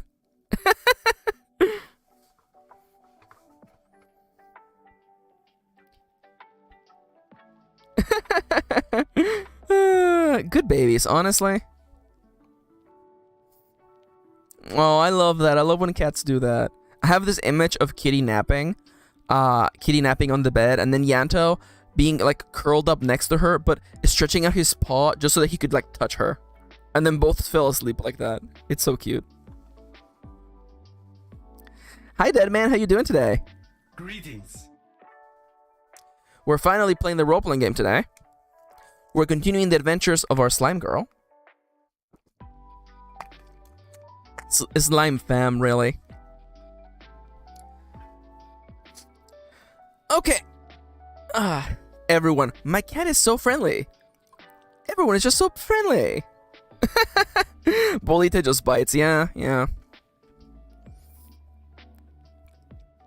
Oh my god, Chips. Chips says, I have a picture of my mom after a minor surgery, and Dottie, their cat, put her paw on her hand while she napped. It was so sweet. We don't deserve cats. Cats are just too precious for us. Alright, so, how much is there left on the timer? Okay, we can get started. Okay, so, I think that I want to spend a little bit of time wandering the nearby forest, looking for whatever, anything we can find of use. Particularly anything we can find of value that we can maybe trade in the town for, maybe some seeds, maybe something we can grow ourselves while we're out here. So, welcome to a brand new move, Root Around. When you respectfully gather resources from the wilderness, envision your approach. Are we looking for anything specific? No! So instead, if you leisurely wander the wilderness looking for anything of value, literally what we're doing, roll on the table below once, gain the item listed, then time passes. Alright, so let's do an oracle roll. What do we find while we're walking around the forest? The roll is 63. We find some bugs. Okay. We don't have a table for bugs, so let's envision what kind of bug this is, by the way. Oh my god, I love that. Aw. Duppy says my kitty cat cuddled up with me last night while I caught up on stream VOD. I love that. Aw. So blessed. We don't deserve cats. We don't deserve pets, by the way. We don't deserve pets. They're too good for us. Alright, so, chat, I'm gonna do an action plus theme roll just to get an idea for what kind of bug this is. Dan's Nightmare. Okay, chat, what kind of bug did we find that you could describe as a Dan's Nightmare? Alright, chat, I patiently await for you to create our brand new sidekick, by the way. Stick bug. Animal Crossing bugs. A potato bug. Okay, I'm actually cross. Okay, potato bug. Bad says Charles. Guys, I just typed potato into the search bar. I'm not even being cute. I just typed potato.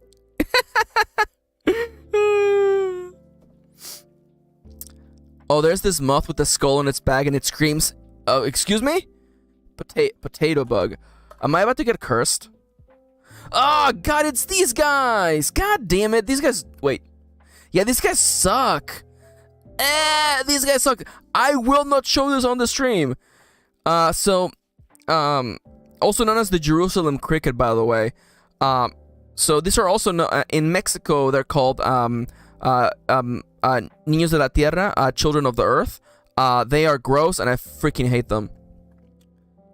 Oh my god, I actually can't show you this on stream. They are yucky. I hate them. They look wrong. Honestly, they look like a huge ant. and that's terrifying because ants shouldn't be this big. It's a spiky beetle. Max. Okay, so what's the name of the? Okay, you know what? Moth skull screams. This will definitely get me the answer I'm looking for. They are, yeah. Okay.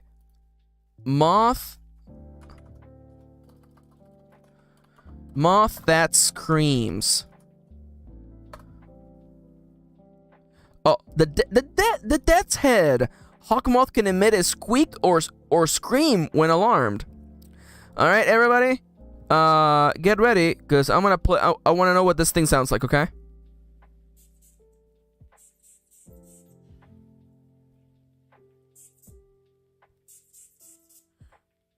Well, you're pretty, but that is definitely a cursed sound. And it does look like it has a skull in its back, by the way. Alright, so I can't in good faith, by the way, show you this thing. Because it's kind of an ugly bug. I'm not gonna lie to you. So we're gonna have to like I can't in good faith do this. So let me just do a little something, okay? I happen to have opened. I have a gift for Potato Bug. Do you? Is it a one-way ticket to Kendra? Kendra! Oh my god, Kendra, you absolute monster. Okay, I want the beetle. I want it to be like a beetle, honestly. Oh, here we go.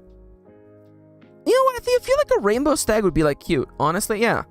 This is less scary. Oh my god, sorry. Its name is literally Nijiro Kuwata. Excuse me, your Nijiro Kuwagata. God. Nijiro's just rainbow. It's literally just called rainbow beetle, isn't it? That's funny. Okay. All right. So, let's oh, hey, look, it's Moontom's schedule again. Oh no, not a good time. Doppy says, yesterday I found a bunch of mystery bugs in the carpet at work. Not a good time. Absolutely not a good time. Anyways, by the way, oh my god, yes! Kendra said, no more streams now, Kendra. Why would you do this? Why would you do this, Kendra? I can't believe Kendra's terrorizing Moontom's page. It's so cruel. Okay, all the bucket in chat, SMH. Listen, I don't think the response should be kill the bugs. You know, they serve a purpose. They do their things, and some bugs are inherently cool. One of these days, remind me to tell you all about aphids. Aphids are freaking cool. I'm gonna give you one little fact, by the way. Oh, no worries, Siska. Thank you for joining us. I hope you have a lovely night. Take care, everyone. Can I please see Sir Blini, by the way? Sir Blini in chat, please. Sir Blini's in chat for Siska. Thank you for joining us, Siska. Have a lovely night. Bye-bye. So long, Bowser. Love you, Siska. Thank you for the birthday present. You're the best. Yeah, it is true, though. It is true. Like, Doppy says, I like bugs when they're in their natural habitat. When they encroach on my habitat, it's war. This is completely fair. Now, Kendra is, like, hating on aphids. And, again, aphids suck, but they are cool creatures. I'm gonna tell you a little secret, okay? So, aphids and ants actually have a bit of a symbiotic relationship. Get ready for this shit, okay? Aphids are tiny little green bugs, right? And they're basically known as plant lice. Lice as in like fleas. And ants will actually herd aphids and keep them around as livestock. Ants will keep aphids around, herding them like they're sheep, and they will harvest. Because aphids' sweat is sweet, so ants will actually like roll up the aphids against their mouth, literally collecting the sweetness of their sweat, I guess. And I just love the idea that like these ants are playing Iron Valley, you know, like that, you know, they're literally slurping it up, you know, they're slurping it, you know, and I love the idea of like an ant just like rolling an aphid, like it's like a corn on the cob, but it's just like a big bug, and it's just like you know, it's just like sheep. I love it. It's adorable. Oh my God, Chips. I'm the guy with the jar for every bug that's in the house. I was known for saving, drowning bugs in the pool and fanning them with the leaf until they were all better. Oh my God. The sweet nectar of the gods. Yes, slurping. Anyways, so we found the bug. We found the bug. Now the name of this bug. Now we're gonna make it less nightmarish, okay? Although I kind of want to commit to the dance nightmare. Oh my God. So, dancing is a form of movement. So let's say that this was a beetle of sorts, right? I love Charl. I love every person has a hidden mod trait, okay? And my mod trait is grabbing all the quotes forever. You know, whenever I'm modding for Charl, I'm just like looking out for quotes. That's all I'm doing. Listen. I love that. And I love that Charl has unlocked their true power, which is just giving points to people. I love that, honestly. I'm obsessed with the idea that this bug is horrific, but a vibe. It's true. My mod trait is being a bad mod. Kendra, shut the fuck up. Kendra, no. Kendra, you're good. I love you. Stop it. Stop it. Get some help. Sorry. I'm referencing that gif. I love you, Kendra. My mod trait is being pretty. Oh my God. First off, you are pretty, Moontums, but also, your mod trait is just like having all the answers. Oh my God. I just love how like I love how gun-ho Charlie is with the points. Honestly, I'm here for it. Master mod Moontomes. I mean, like Ronnie just has all the answers, and I'm really grateful for that. Now, that being said, I don't... you know what? This is good time as any, okay? Ronnie, I want to make it very clear, okay? I don't expect you to always have all the answers, you know? You are a human being, you know? You're not going to have all the answers. I'm really grateful and thankful, you know, that you know so much, and that you're, you know, helping me, you know, as I'm figuring out streaming. I really do appreciate it, but I don't want you to feel the pressure that you should have all the answers, okay? Okay? I love you. You're my friend. Sorry, I forgot. You're a dragon. You're a dragon and a pirate, and you have a ghost as a friend. And I keep wanting to ask what the lore with the ghost is, but I haven't really gotten around to doing so. But anyways, you get it, you know. You know, you're just a little guy, and I don't want you to feel the pressure that, you know, you have to, like, you know, I don't want you to get hypervigilance from me, okay? I have enough hypervigilance for myself.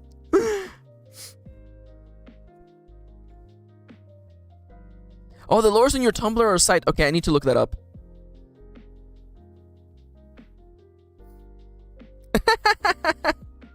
Oh, Kitty's back. Welcome back, Kitty. I meant to press that. Strike fund, Ronnie. Honestly, though. Honestly. Alright, so. So let me tell you what we freaking saw, okay? Alright, let me tell you, okay? You only need to have 90% of the answers, says Irina. So what did you miss? We found a creepy-ass bug. We set up camp, and then we found a creepy-ass bug. So I'm describing it. So the description we got is that it's a bug, and I'm making it a beetle because all other bugs are gross. What is Kitty's mod trait? She calls me out on my shit. She calls me out. She keeps me honest. Because she's my better half. There you go. We're talking about everybody's mod power, by the way. And that one is yours, Kitty. Wait a minute. I forgot that I have this. Sorry, I'm looking at my soundboard. And I forgot that I have this sound. I forgot I have this. I just have this ready to go whenever. I consider this to be like part of like my meme set, you know, whenever things get sad. I also have whenever things get awkward.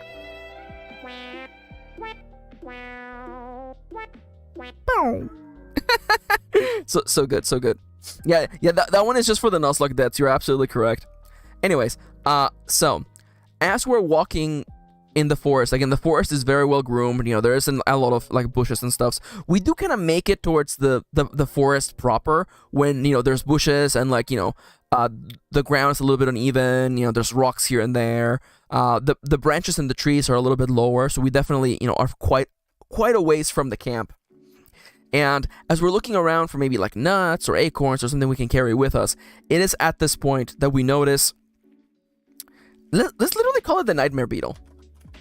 Or you know what? Let's just call it the nightmare dancer beetle, which is worth one value.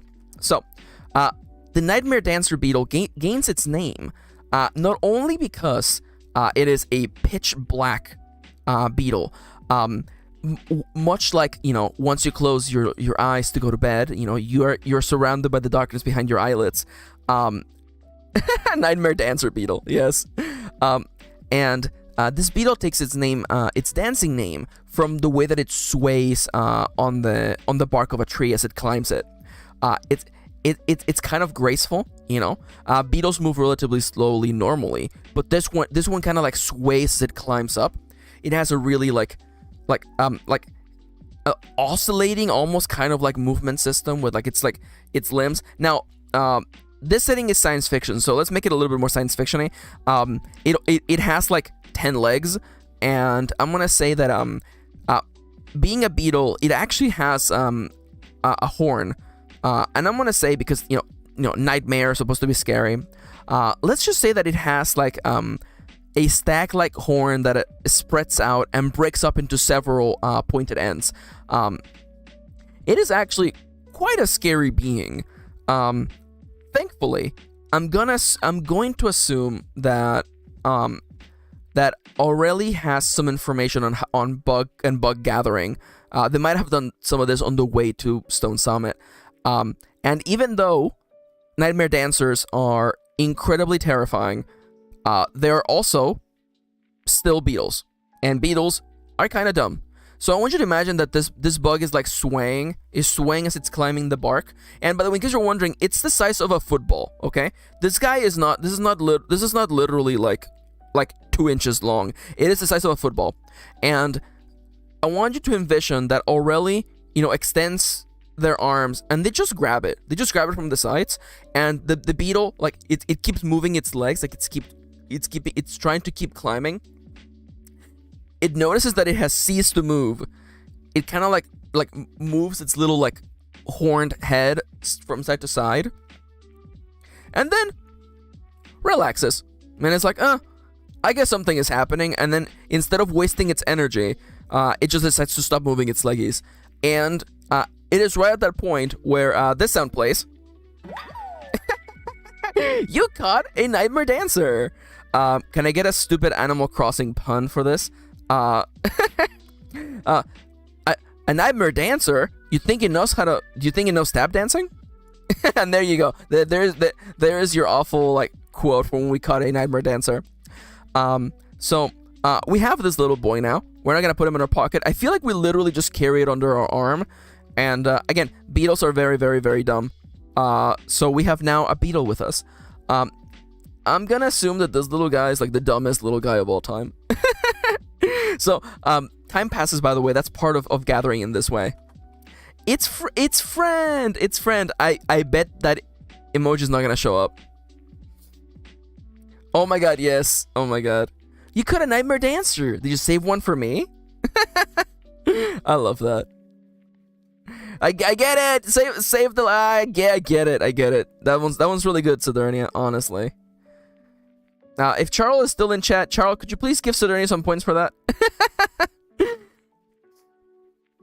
Oh my god, I love that. One brain cell pings between the dancer and Aurelia like a Windows screensaver. It's so true, though.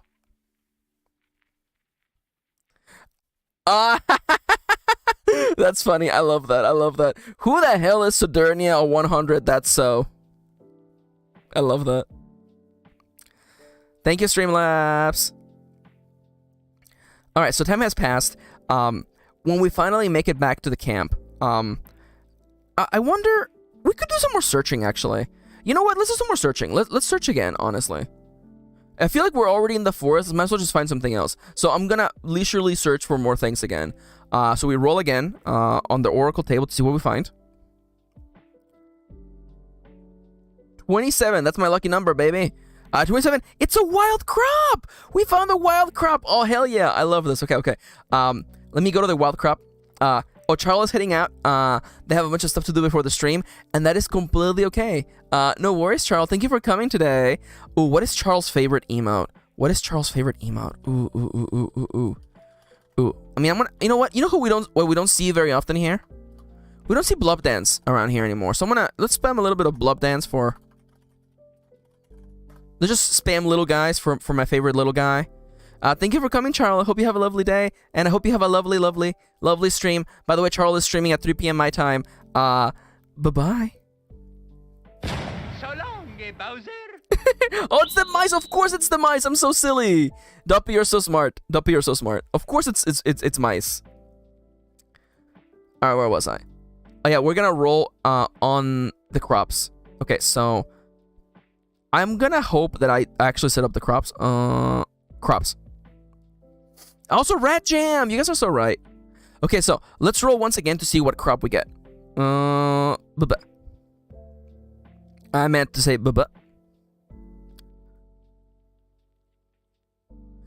58. 58. Crop number 58 is Waba. We find some natural Wabas. Love you, Charles. We find Waba. We found some Guayabas. We find some Mexican-ass Guayabas. There you go. Oh, these are so good. Honestly, like, I see absolutely no issue gathering some wild Guayabas, honestly. Let's go. Oh, hi, DB. How you doing? Welcome. Hello. But by the way, DB, can I ask you a question? Is there another name you would rather I call you by? Or is DB/Dragoneer good? Again, I like to ask this of people, especially after they've been here for a while, you know. Sometimes names stick, but also if you'd rather I call you something else, that's also absolutely welcome. But yeah, we're doing some gathering. Aurelius, the slime femme, has they have set up their camp, and they're doing some gathering in the woods, and we found a giant bug. The action plus theme was Dan's nightmare. So it's a big scary beetle, but it's also very dumb. And while gathering, we found some wild Wabas. Some wild Guayabas. I love that. DB's good. It was my initials before I got married. Okay. That's good then. You know, I just like to check, you know. Also, do you have any idea how much self-control it has taken me to not make a DB Cooper joke? It's taken so much of my energy. No, oh really? Your initials are now DLC? I love it. Oh my god, I love that. DLC, that's so funny. I absolutely love that. Wild Guayaba. Guayabas, they're so tasty. I love these.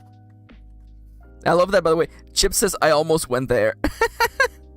And now that I've said the joke, now we don't have to make the joke anymore. It's done. So, we have 2 worth of resources. Who's DB Cooper? Well, DB Cooper is is the topic of one of the greatest true crime mysteries. DB Cooper was a man who hijacked a plane in like 1950 or something. He hijacked the plane, got a bunch of money, and the plane was later found, but the man and all the money was never found. And you know, there's theories as you know who it is. It's DB Cooper. And DB Cooper was a little bit of a meme in the earlier days of this stream, so that's why it's a little bit extra funny. By the way, I know I just said it a second ago. Yeah, no, see, like Kitty backseats me was. I mean, I guess DB Cooper could still be around. Yeah, I'm mostly right. Thank you. When I wrote The Fabulous Gays Volume 3, there is a line where 2 characters, Raz and a new character named Eden, are chatting about DB Cooper, and I promise it makes sense in the context. And apparently I got the story wrong. And Kirin in her revision notes was like, "I'm sorry, babe. You messed up big time. This is absolutely not what happened to DB Cooper." And I was like, "Oh no, oh no, I'm in trouble." This is why it's good to have an editor, by the way. Yeah, she wrote a whole ass essay. She hit me with the wall of text. So it turns out that I didn't know anything about DB Cooper. So, that's why it's good to reach out for feedback. Anyways, so we have a nightmare dancer beetle, and a wild wayaba. Which, by the way, the idea of a wild waba tree growing is super on the money. I almost feel like everyone I know who had a waba tree was like, "Oh yeah, I just sprouted one day," and now we just get wabas like every spring. All right, so and after that the day ends because after rolling on the table, you gain the item listed and then time passes. So let's envision how that went. Okay, so I imagine that we have the beetle that's the size of a football. We literally have it under our arm, and as we're walking back, we spot a tree that's nearby. It looks a little bit more gnarly than the other trees because it's not just like a wooden tree; it's like an actual fruit tree. And we spot dangling from some of its branches are these bright yellow bulbs. And at first they look like they're flowers, but they're actually about the size of they're about the size of a pool ball. And once I envision Aurelia's like standing on tiptoes trying to grab one, and as soon as they do, they grab one, the branch like swoops back and probably like hits them in the back of the head for a second, or the back of the hat really, and let's just say for simplicity's sake that a few other wabas fall from the branch, and they're not bulbs, they're in fact wild fruits, wild wayabas. Which is, it's this fruit. They're bright yellow on the outside with like little like freckles on them, and on the inside they tend to be white or pink. They're full of seeds, but they're safe to eat. It's very, very soft and they're almost like pudding. And that's the clock, by the way. We're supposed to go on a break right now, but I also have to wait for the timer to stop because I actually I'm too good at this game. As you can tell, we're now in a bean dimension. We're just getting all the beans in the universe. So while that's selling, let me just really quickly wrap up today's day. So let's literally do the move time passes. Let me follow the rules of the game. When you lose track of time, mark one tick on the current day in the calendar. If this tick fills the box, do the following steps in order. Envision how your character spends the rest of the day and goes to bed. If you wish to, record the day's event in a journal. So, let me actually turn off that sound real quick, 'cause it's probably... Oh, I actually can't even turn the sound off. Okay, so, RIP to all ear users, by the way. So, here's how I envision the day wraps up. Aurelius walks out of the forest, a bunch of fruit... I envision that the wabas are, like, in the front pocket of their hoodie, or like in their pockets, and they have the nightmare dancer beetle literally on their one arm, like it's actually a football, and they make it back to the little camp. We got everything set up, and far away in the distance, above the hills, you can barely make out the outline of the tallest buildings in Stone Summit. And the sun is sinking in the horizon, and, we're out here in the wilderness, and, there's no sources of light nearby. Off in the distance, maybe you can see the slight glow of whatever the tallest building, maybe a clock tower? Is the beetle livestock or a pet? I'm not sure. I got it from the buck category. I don't believe that this beetle has some sort of, like, capability to give us, some sort of goods. We could brainstorm something like that, but I'm thinking we probably will go back into town and trade these guys for something. Maybe some seeds, maybe something useful, we'll see. Maybe we could give them as a gift to someone. You never know. Which reminds me, by the way, let me first wrap up the scene and then remind me that I have to do something real quick. So, the sky above is growing darker, like on Mars. The sun's sinking in the horizon, and the sky is growing darker, and as the day comes to an end, Aurelius, probably has something to eat from their pack, maybe some sort of like Oh, they have some of their fancy jelly. I believe we do have fancy jelly on us, actually. So maybe they have like a spoonful of fancy jelly and a bunch of water from the bucket that they filled up earlier. You know, they rehydrate, and they definitely revert back to like regular slime form, which by the way looks like this. Kind of like this. And they cuddle up inside of their small little tent, and they rest for the night.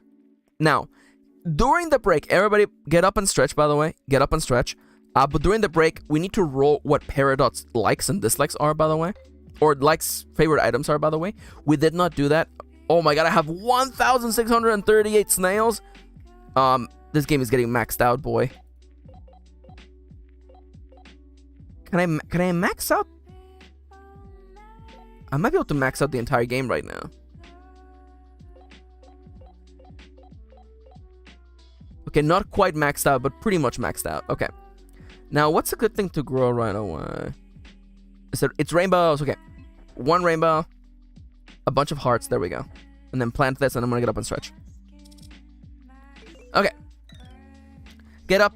Hydrate. You know what to do.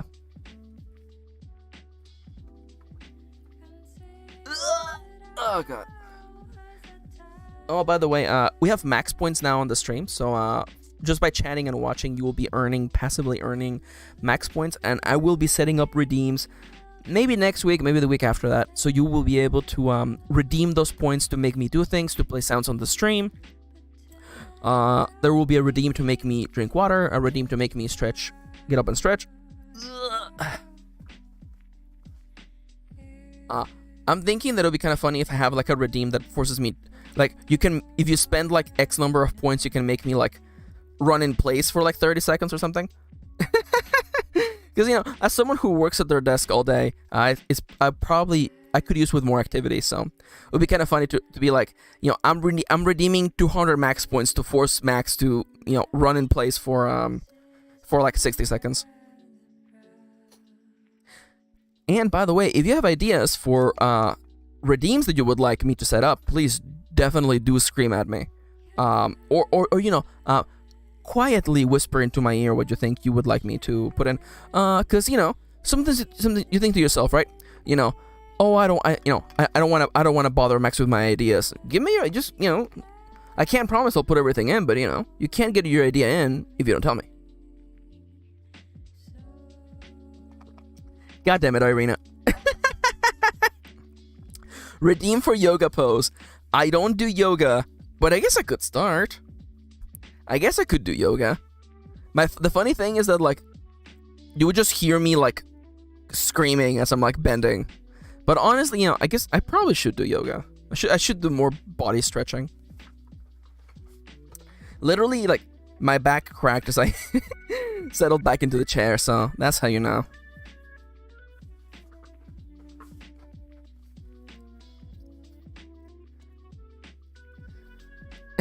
Yet.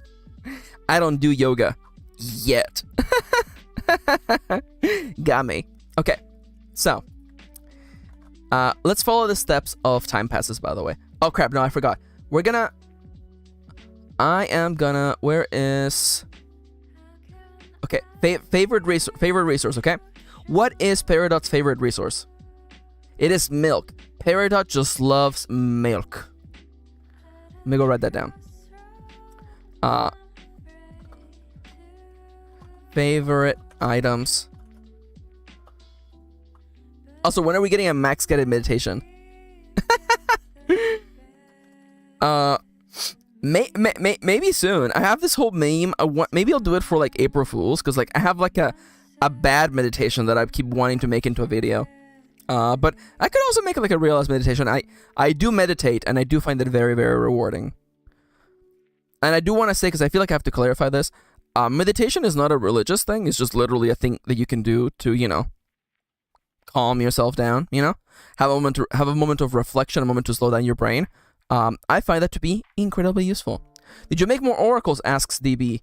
I didn't make new oracles, more than I just finally contextualized oracles that have been in the works for a while. So, like, the table for favorite resources finally exists. It was something that I had been meaning to put together, so it take, you know, let me just give you the link, by the way. all of the oracles that I put into Chartopia are in that link, by the way, right there. You can go there and you will have access to all of these. For instance, my favorite oracle of all time, or my favorite roller that I made, you can make an NPC with just one click. Look at that. You pick an ancestry or animal species, you pick a name, and then here's all the info for you right here. Their age, their pronouns, their gender presentation, their job, their traits, their charm points, their hobby, their aesthetic, their birthday, and then their favorite gifts. I'm so happy we managed to make this happen. And we'll be getting back to making new oracles next week, by the way. Favorite gifts. That's the way that I phrased it. It's milk, and I have to roll more time. Can I please have the table of favorite item, please? It is medicine. They love milk and medicine. Okay. I wonder why medicine is something they like. I wonder if maybe they have a condition or something. Or maybe the medicine in this case can be like a supplement or something, you know? You know, they are in fact a sunflower, maybe vitamin D. Don't make a dirty joke about this, okay? I'm talking about the real vitamin D. Cursed, so cursed. I hate that my mind is corrupted by filth. I hate it. If you have enough satisfaction, you may spend it to purchase or upgrade new skills. Advance to the next day in the calendar. Well, we have only one satisfaction. That's not enough to buy anything. In case you're wondering, it costs 2 satisfaction to get a skill, 3 to upgrade that, and then 5 again to upgrade it again. So, should I add Froggy Lol? I probably should add Froggy Lol to the list of commands, huh? Let me see what it looks like. Let me see what Froggy Lol looks like. Emotes, please. Okay, let me just reset the screen for a second. There we go. Emotes, popular. What is Froggy Lol? Oh, it is cute. And I do have it on here. But it's not on the screen. That's what it is. Classic Max forgetting to do things. Okay. Turns out, I'm 19 years old and I never learned how to read. Loves giving people a taste of their own medicine. Oh my god, Irina, that's so funny. By the way, I love that you posted a picture of you with my book. That was so sweet. Thank you. I had already closed Discord by that time at night, but I was really touched. Thank you. Excuse me? Excuse me?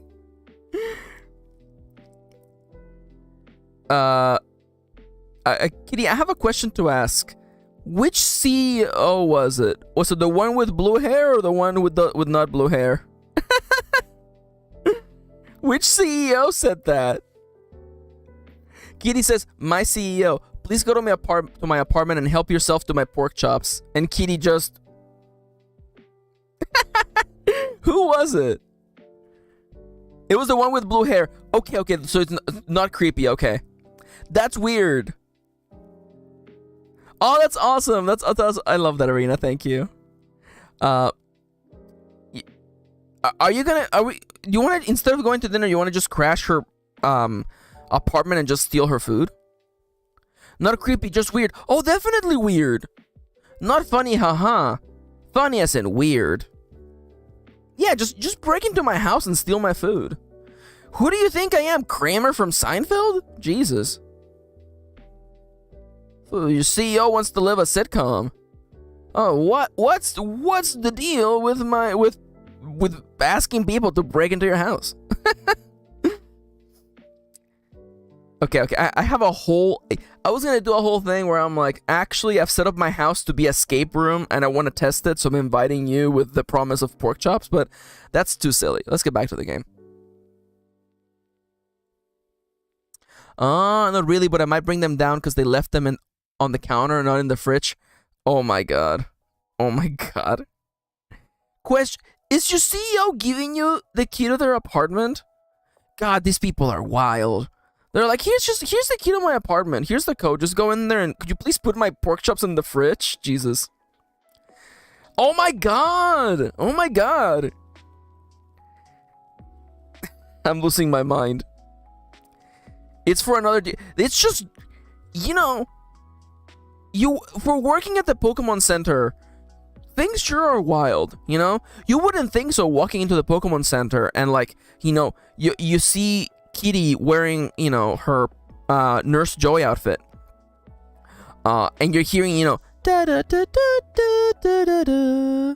You know, you hear that and you're thinking everything's vibing here, but then there's just drama behind the scenes.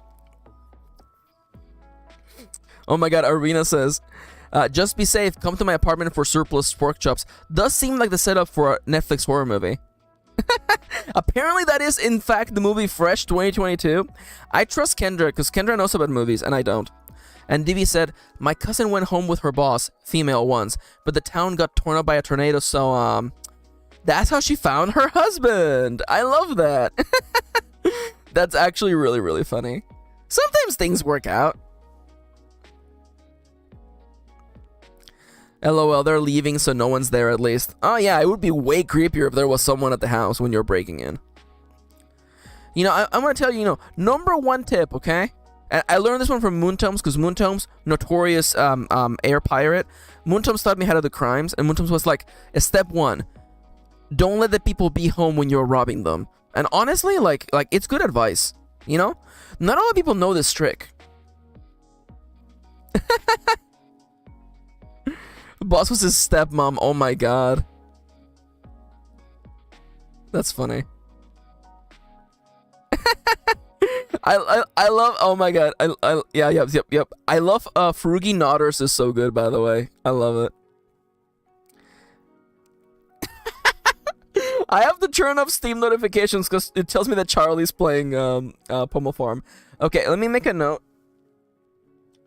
Or can I just, okay, let me just turn the screen off for a second. I need to turn off Steam notifications. In part because there's people there that, like, I don't even know. I don't even know these people anymore. Offline, thank you.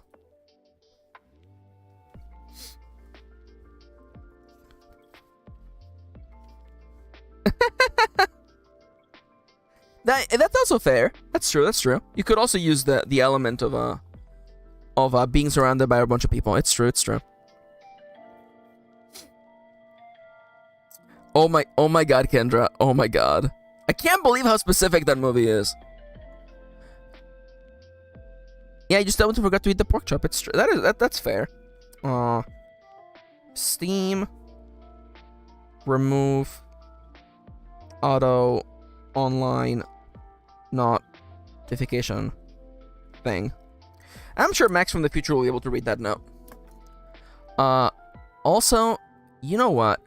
I'm gonna be right back. I'm gonna go check something real quick. I can literally hear chaos occurring. Chaos. Destroy chaos. Anyways, I'll be right back, okay? I'm gonna be right back. People in chat, definitely don't spam Sir Blimmy. Don't spam emotes while I'm gone. You know, right now you're getting a 2-for-1 deal in emotes. It's free real estate. Definitely don't abuse that while I come back, okay? Bye.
You guys are going hard, huh?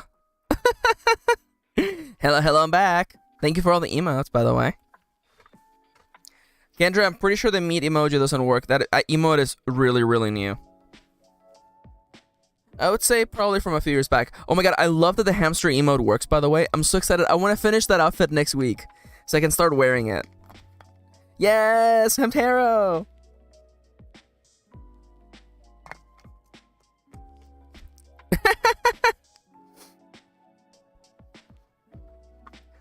Maxi Ham! It's true, yeah. Honestly, I'm so excited for that outfit. It's so cute. Okay. We have a little bit left in the stream. Let's make it happen. So, it is the dawn of a brand new day. We woke up in the morning. Let me just double check real quick. Advance to the next day. Oh, check the weather. That's right, we should check the weather. Let me go to the weather check real quick. We should check the weather. Where is the weather? Weather! Okay. What's the weather for today? In spring 1st? 8. It's sunny. Perfect. I love that. Okay, Kendra's going on a bodega run. Yo, shoutouts to the time that Kendra, we were doing like a chat with friends, and Kendra literally just like showed us New York City. Kendra was like, I'm gonna go to the bodega so y'all can watch me, and they just live streamed it to us. It was funny. Kendra's like, yeah, that's right, this is New York City. That's a body over there, don't mind that, you know. Oh, hey, the bodega's open today. Oh, yeah, look at that cat. Oh, that's so nice. I was stepping over that body. Let me just duck over the, duck away from this action scene happening in the background. Kendra just walking into a random encounter. It's like, oh, wait, hold up. It's a bunch of skeletons and giant rats. They don't have a cat?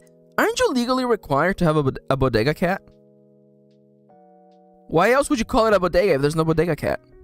Anyways, so, now I know what you're all thinking, right? Max, how did we keep the nightmare dancer beetle from escaping?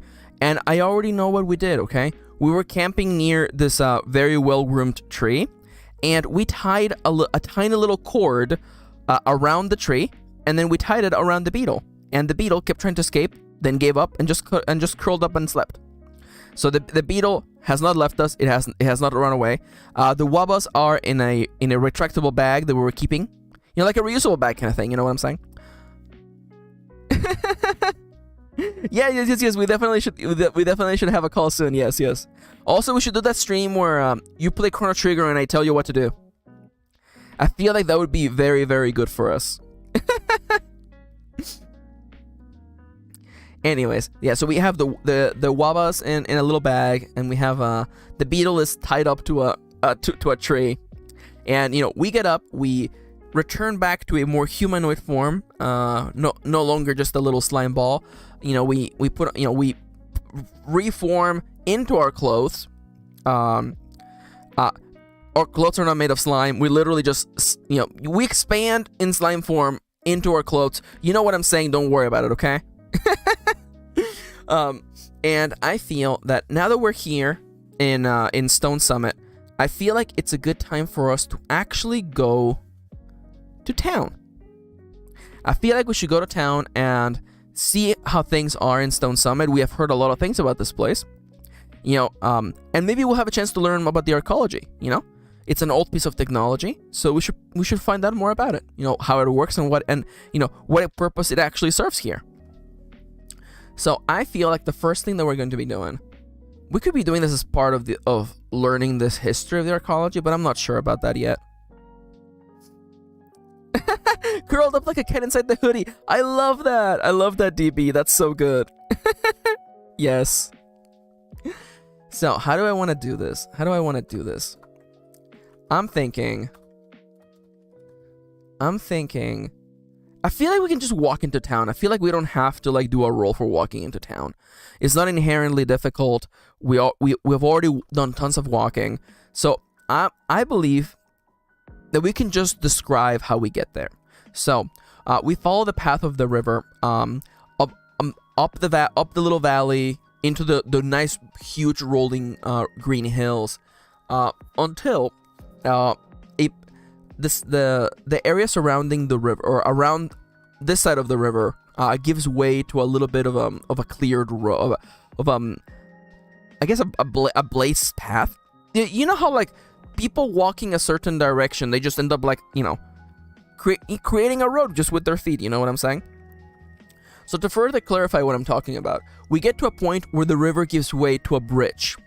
Just a simple little wooden bridge, arch wooden bridge that, you know, crosses that river, right? And the area surrounding the river is worn out, you know, from the footsteps and, you know, vehicles of lovely people walking and driving around here. And we follow this road. We follow it eastward towards Stone Summit. And the green hills give way to farms, much like Peridot's farms. There's a lot of people out here, you know. The soil in Stone Summit is incredibly fertile. You know, trees can grow up in just a flash. So, you know, this area is a source for much of the food in the region.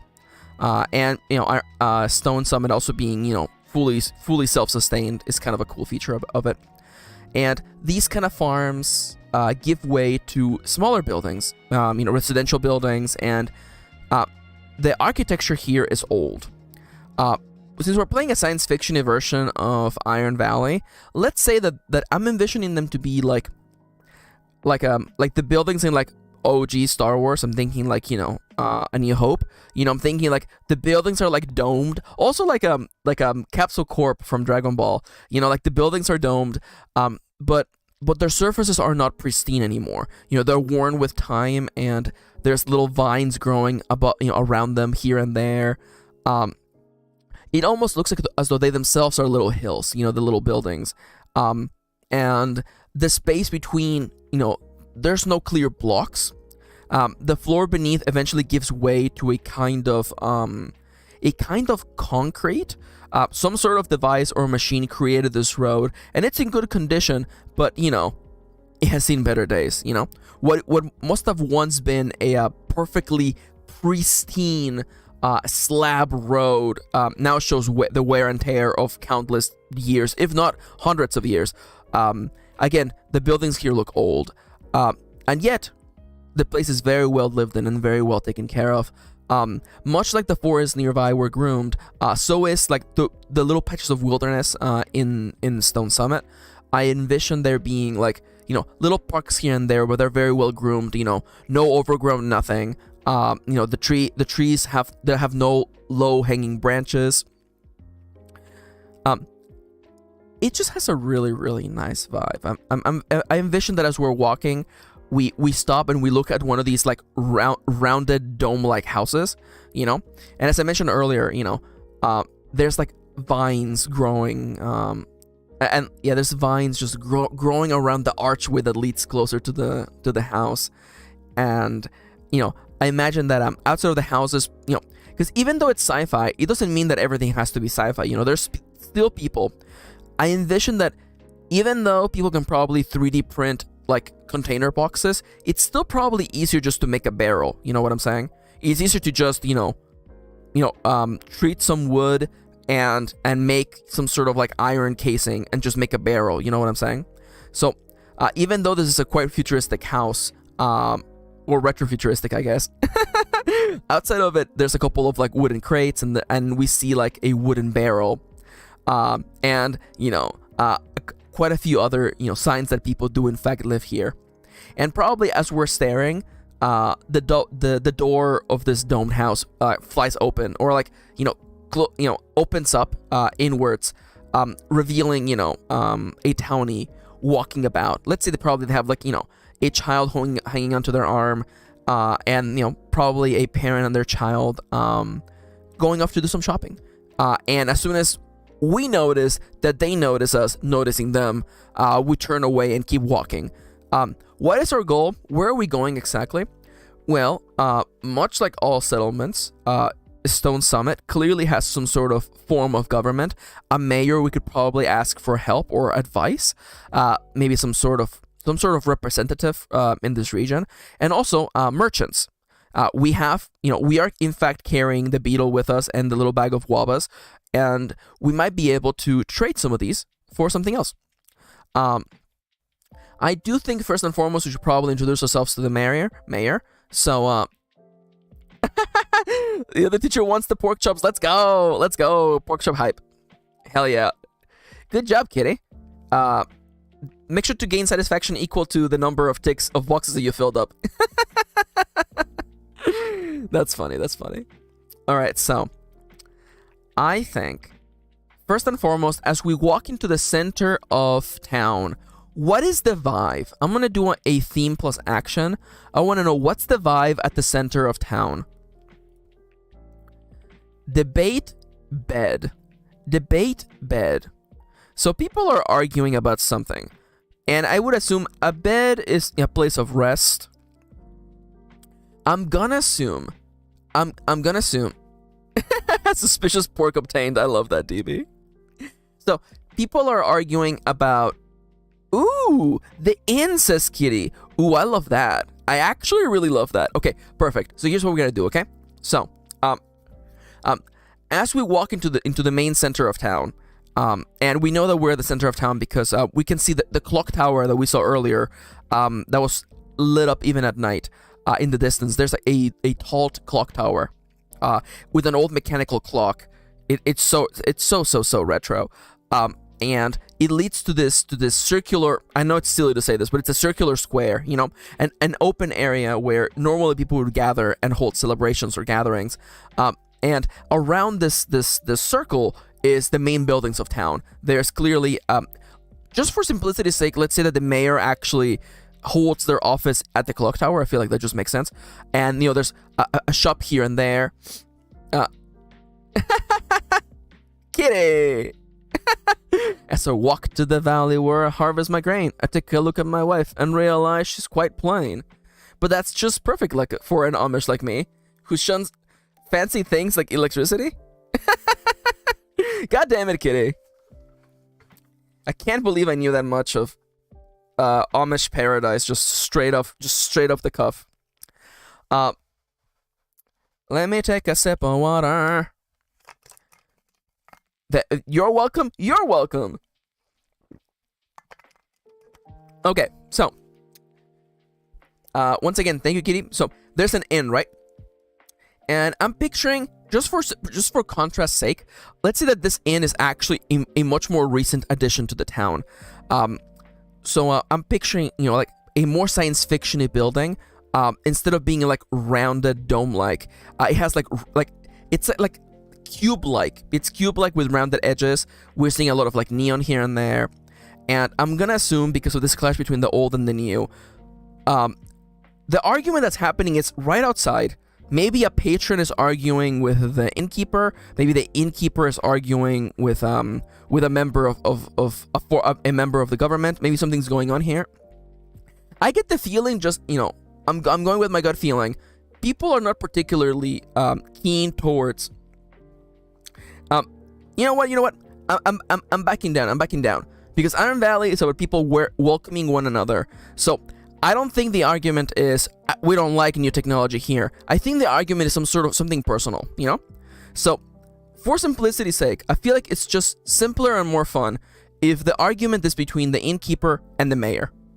You know, there's quite a few people gathered around, and as we not quite push our way, but, you know, kind of, you know, if you please excuse the pun, slide or slime our way closer, you know, with the beetle under our arm, we managed to catch the outline of two people arguing. So let's roll who these two people are. It could also be two coworkers ribbing one another, but I'm going with my gut feeling, and I like just creating these pivotal characters. The innkeeper and the mayor are pivotal characters to a setting like Iron Valley.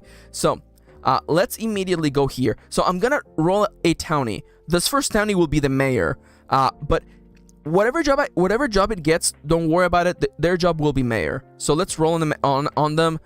It is a 1% chance that they are in fact a baby. Please, for the love of God, please. Kendra is doing a bodega run. Kendra is not even gonna be here for this. I'm holding my hands in prayer. Do not let this be a baby mayor, please. I implore you. Please. Adult. They're an adult. They're an adult. They're an adult. Okay, okay. So, ooh. They're a werewolf. Oh, I like that. Oh, I like. Okay. Yo. Werewolf mayor though. I like. So Fifi's on my side, by the way. So Fifi's like, phew. Oh, hi, Gabby. Welcome to the stream. How you doing today? So the mayor is in fact an adult. Oh, they use she they, but they dress masks. So I'm thinking like maybe like Butch. Yo, Butch werewolf mayor. Yo, let's go. Werewolf mayor. Let's go. Oh my god, I am so here for this. I am so here for this. I'm just gonna copy all this real quick. Oh, chat, please. I will also make sure to stay hydrated. Thank you. Okay, chat. What should the name? Okay, so their other job is witch. So maybe they have an affinity for magic. Their traits are sporty and loyal. Oh my god, Were Mayor is so good. So Fifi, that is so good. That's for you. Yo, that's awesome. DB says, gotta go. I'm DMing tonight and the hubby's making me a custom stencil. Have fun. Yo, that's awesome. Thank you for coming today, DB. I hope you have a lovely day. I hope you have a lovely DM session. Sending you good vibes.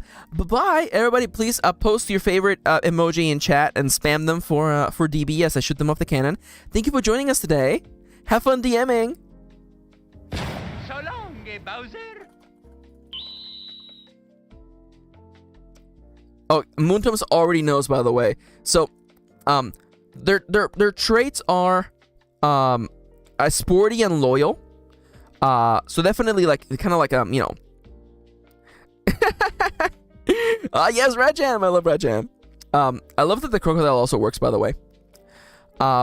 Their charm points are utility belt and tall. Okay, so she tall. Okay, she tall, and the utility belt is a grab all for like just like little like pockets. Okay, so I'm just thinking that she just has like packs. You know what I'm saying?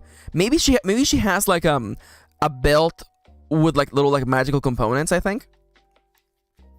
Now, her hobby is glass blowing. Her aesthetic is eco goth. Let me look up what eco goth even looks like. What's eco goth? You get a lot of information with this role, by the way.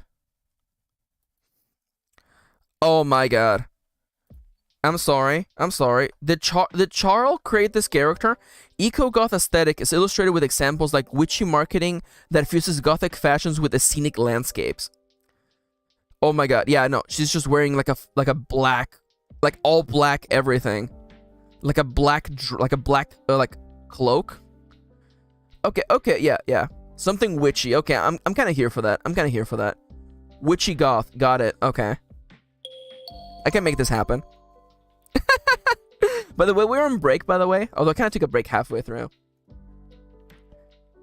Just pick all these. Sell all these. And now time to buy more. More. Magnifique. Here we go. Oh, we're making... The thing that gets me is that, like, I'm almost... Because once I fill up everything again, I think I'll just restart the save again. Because I nearly already own everything again in this game. What can I say? I'm just really good at growing crops. Anyways, get up and stretch, please. Get up and drink some water, please. I would really, really appreciate that. Also, by the way, I should give Sofifi some points. Yeah, Sofifi's the one who said Were Mayor, wasn't it? Yeah, so you know what? Add points. Sofifi. And you know what? 100 max points. 100 points to Sofifi. I love having the max points. It's so good. I love it. Alright, I also need to, like, get up and stretch. Oh, that's a fair point, says Calum. Calum says, those blurbs with the aesthetics would make that table 12 out of 10. Honestly, you're not wrong. Let me make a note about that, honestly. To be completely fair, which table is it? Is it this table? No. It's always the other table, isn't it? God. If only I was better at organizing my gosh doodly darn things. Alright. Meaningful additions. Describe aesthetics in Oracle/Chartopia. Okay. I can make that happen. And now I close you, and close you, and we're good to go. Alright, everybody, don't forget to get up and stretch, okay? Just for a quick little second. We'll get back to the stream, and then we'll do one more cycle, and then I'll call it a day. Because I gotta go on a date with my wife.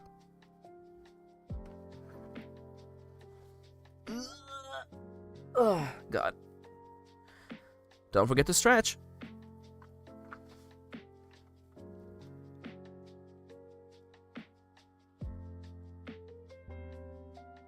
And the sneeze is gone. Okay. Oh, is that so, Yanto? My cat Yanto is curled up, and he was previously sleeping, and it appears that me getting up has stirred him from his sleep. And he's staring at me with the greatest look of betrayal ever seen in this world. He's like, human, I was sleeping. Human, I was slumbering. Human, I was regaining my strength so that I could continue fighting evil. Betrayal upon betrayal. And then you know what else he did? He literally like yawned and then curled back up and went back to sleep. So he couldn't be that heartbroken, you know what I'm saying? I really do love that somehow we're getting double messages, by the way. I don't know why it's working, but it's working. Alright. One more cycle. Let's make more progress. Again, a part of me feels a little bit bad that we spent so long just like arguing at the beginning of the stream. Is slightly sorry about that. But you know, it's also, we're having fun here. This is a cozy, relaxing stream where I go on for 30 minutes complaining about Persona 5's bad writing.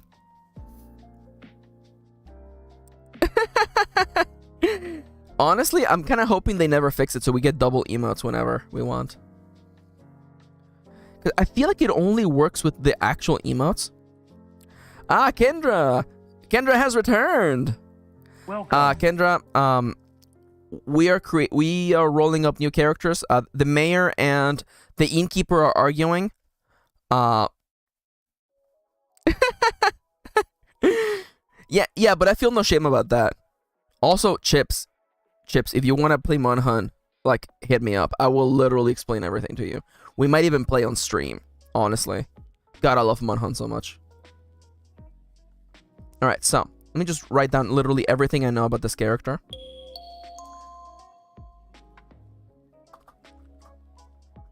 Is the mayor a baby? No. I rolled it. I rolled it. They're an adult. Pronouns are she, they, but they present mask. Then I do not care. Oh my. I mean, like, rude but fair. Honestly, it's rude but fair. Okay, so chat. I forgot chat. What is the name? Okay, so our mayor is adult. They're a werewolf. She, they, but mask. So I'm picturing kind of like Butch. They wear like witchy clothes, all black. They are sporty and loyal. And even though they're the mayor, they maybe have a history with like doing like magical stuffs. So the name options are Cosmos, Reef, and Scrunchy. Can we romance the mayor? Sorry. I'm sorry. Forgive me. We romance the mayor. That's all Kendra said, by the way. OMG, was it the one on the Switch everyone is playing now? Rice? Rice is an expansion, but you can just play Rice. You don't need the expansion. Rice is on the Switch. It's incredible. It's so good. Kitty says Cosmos. Cosmos for the mayor. Can I get any more points here? Anybody else wants to They all is so right though. So the options are Cosmos, Reef and Scrunchy. Moontoms, I'm definitely not ignoring you right now. I swear I'm not ignoring you. I definitely don't want this character to be named Scrunchy. That's why I'm definitely not. I'm definitely not acknowledging you. No, Scrunchy's an option. I want to hear from everyone in chat. Come on. Cosmos, Reef, or Scrunchy, call it. Literally, like it goes now. It happens now. Reef says Calum, so we literally have a vote for each one. So far, everything is going great. The question is, oh my god, Irina, no. Betrayal.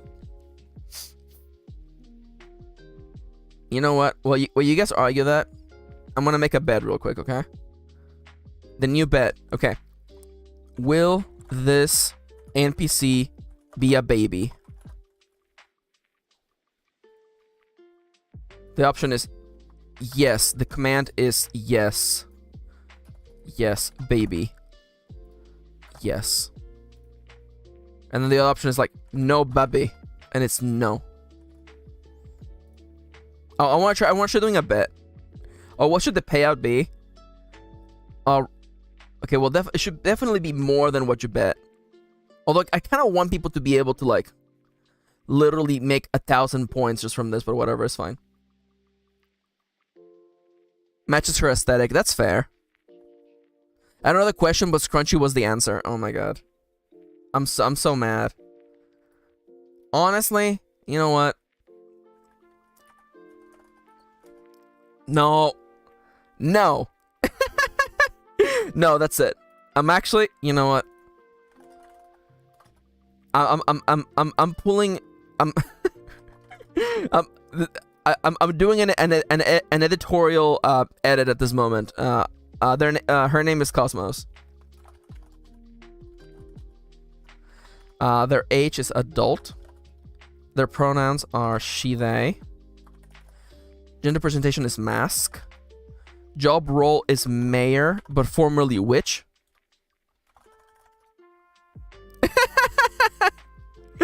Okay, how about this, okay?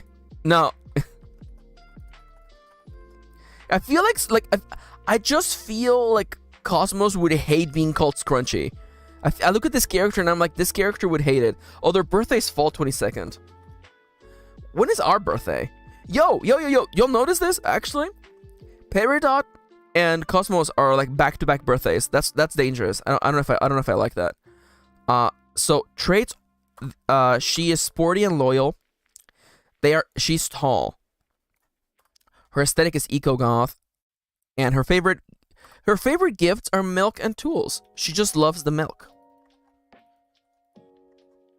She loves milk. It's got the juice. It's got the calcium in it. Okay, so here's the way that I envision Cosmos, by the way. Cosmos is tall. 6'10". No, Cosmos is a tall werewolf. Even taller than one would think so. Even taller than one would realize, as she is often hunched over in order to speak with the denizens of Stone Summit. Formerly a practicer of magic, Cosmos. Okay, the question I want to ask the Oracle. Has Cosmos been the mayor for a long time? 80. The answer is yes. Okay, Cosmos has been a mayor for a while. Okay, that's good to know. Cosmos has served as the town's mayor for quite a while now. She is active. She has a proactive personality. And does not stand idly by as people are in need of help. Although she means, well, this this cavalier, this cavalier approach often gets her in trouble. I also realized, by the way, that Cosmos using she they, we could also read them as trans, by the way, which I love. Oh my god, trans femme. What if Cosmos was trans femme, y'all? Oh my god, I love that. Cosmos dresses in blacks. Cavalier is a fancy word. Cosmo dresses in blacks. Dresses in black hues. Black hues. Flowing cloaks and dresses. Though telling the faults apart is different. Is difficult. Since it is all of a pitch black. Cosmos wears flowing cloaks and dresses, though telling the faults of the fabric apart is difficult, since it is all pitch black. Hanging from Cosmos's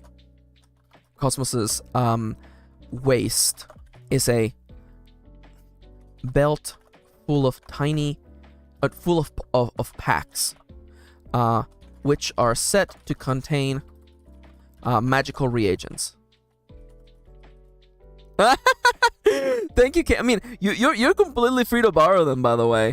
I recognize that one thing I could do to kind of save a little bit of work is I could turn some of these NPCs into like pre-made NPCs.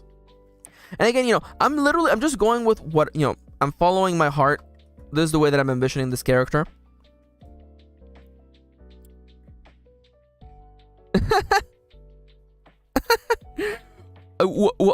What's okay? I'm showing my age. What's QR, Kendra? Because all I know is QR codes. Now the one thing I have not really described what they look like, and like QR codes. Okay. I don't know if that's a nightmare. I don't know. I wouldn't know. So here's what I'm thinking. Because we know that this person is a werewolf, but are we doing like... Oh, interesting! I wonder if we could make that work. We might be able to make that work. Because I could set up like a card website. And they can make pages for those individual characters and then have the QR code just link you there. Alternatively, they could also just put them in the book. That's funny. Now, is Cosmos perpetually in werewolf form, or are they in a humanoid form and then they change into a werewolf?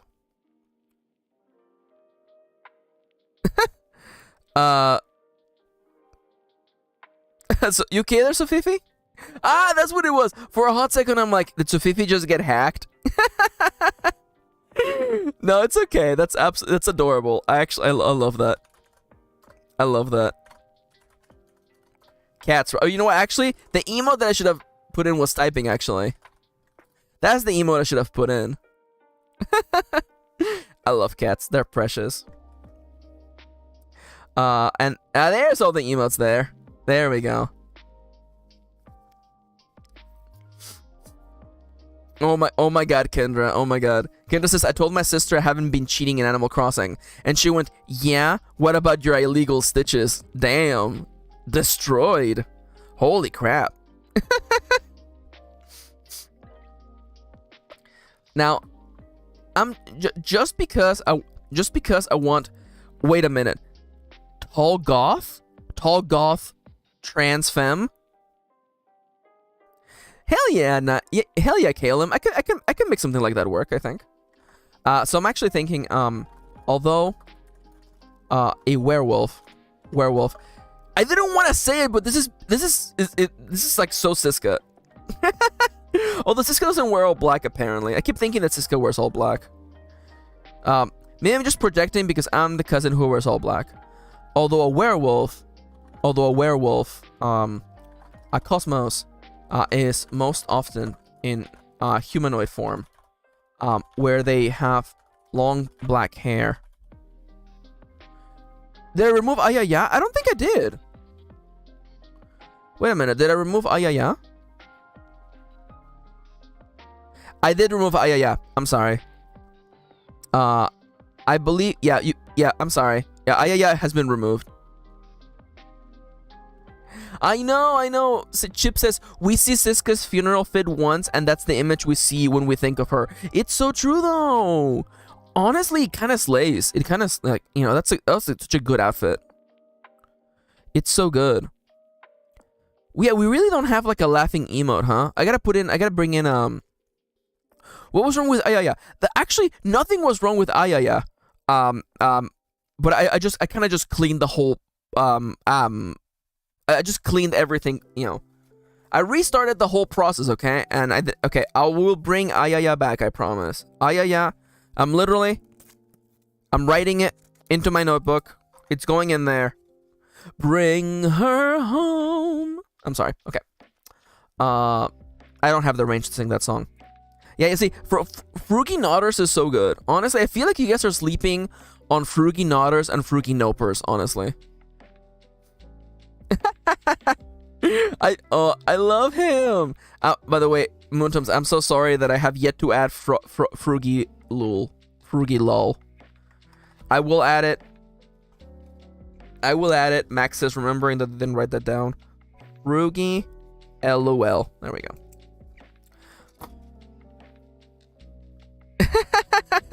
It's true. That's also fair. If you're watching on browser, if you have the BTTV extension, you can actually just like you know, click a button and actually add them to the chat. Oh my god, Sofifi. Oh my god. I was gonna do something and then I forgot. Oh, it's emotes. Yeah. If you're watching on a computer, you can add that extension and then you'll be able to literally you won't only be able to just enter them using the on-screen keyboard, but you can also see them in chat, which makes it extra funny. So you see them on the screen and you see them in chat. Anyways, so where was I? Although a werewolf cosmos is most often in humanoid form, where she has long black hair. And you know what? Just to kind of spice things up a little bit, and we can get away from this character just being Siska, black hair, and dark brown skin.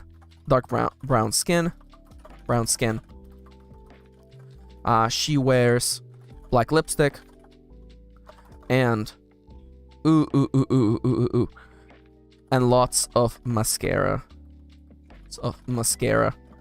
Although she may appear daunting, she is quite a caring person.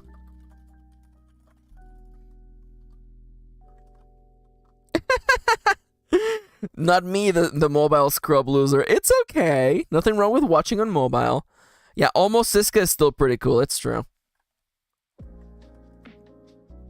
Now, Now, will Moontomes let Siska know? I don't know.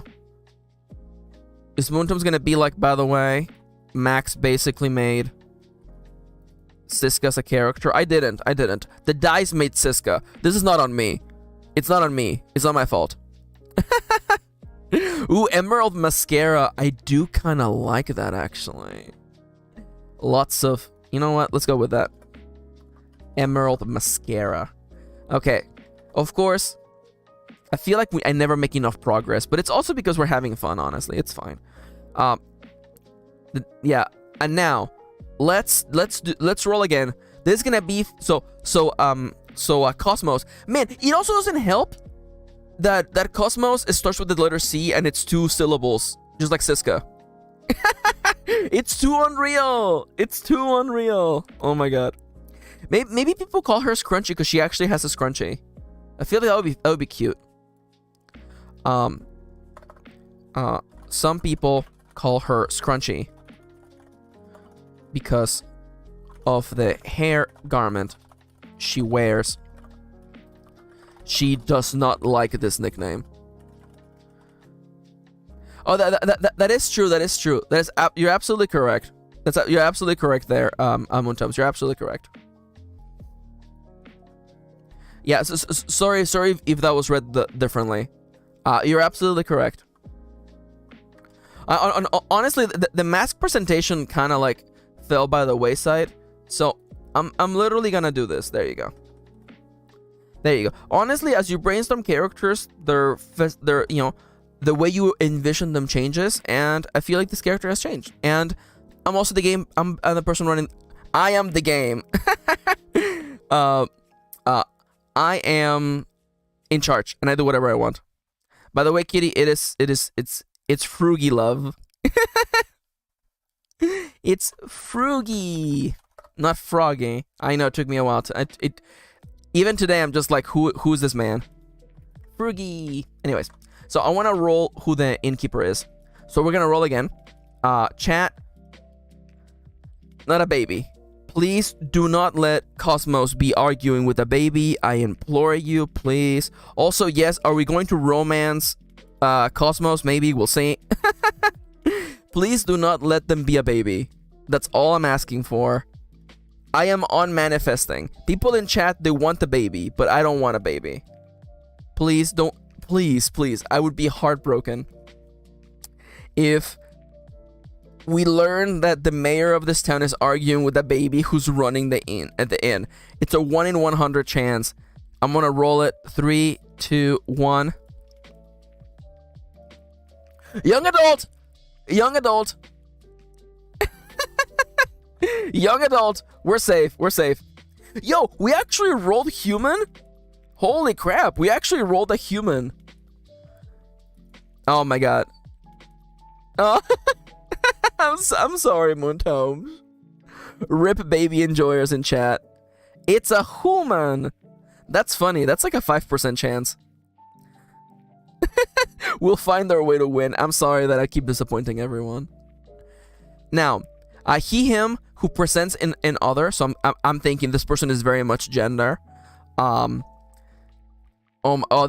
a lot going on here, by the way. Young adult, he, him.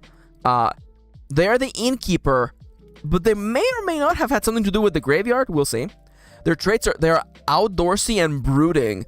Oh my god, it's just like Sebastian from Stardew Valley. Chart points are they have a mischievous grin and sippers. Oh my god, this is a freaking Yu-Gi-Oh character. Their hobby is photography. Their aesthetic is grunge. Okay, I need to look up what grunge looks like. I know what grunge looks like, but grunge aesthetic, hit me. Oh yeah. Siska would argue with Sebastian. This is true. Oh yeah, this is a look. Grunge is Nirvana. Okay, yeah. Okay, so they look disheveled. Okay, got it. Okay, I'm right clicking. I'm right clicking and saving on those jeans. That's what I'm picturing.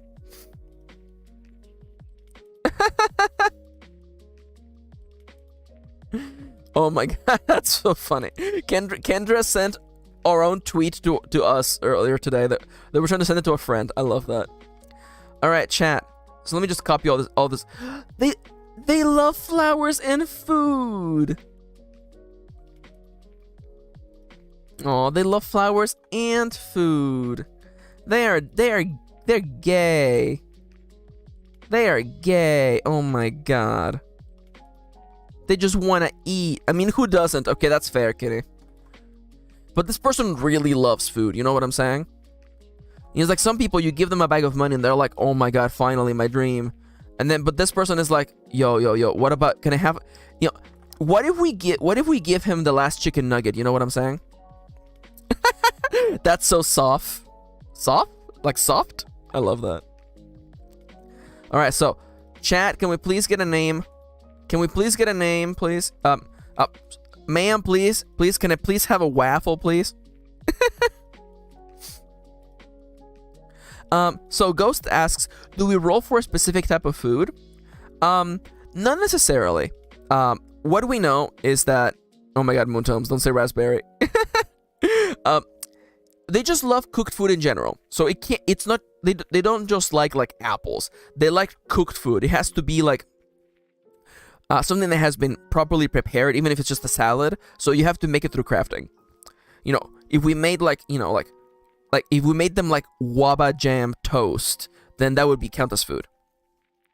It's a meal. Okay, you know, what do you mean a meal? You know, you had a bowl of soup. Soup's not a meal. No, Ghost, no, Ghost. Ghost says, "Oh, raspberry," but people can call him Ras. For anyone who's missing the joke,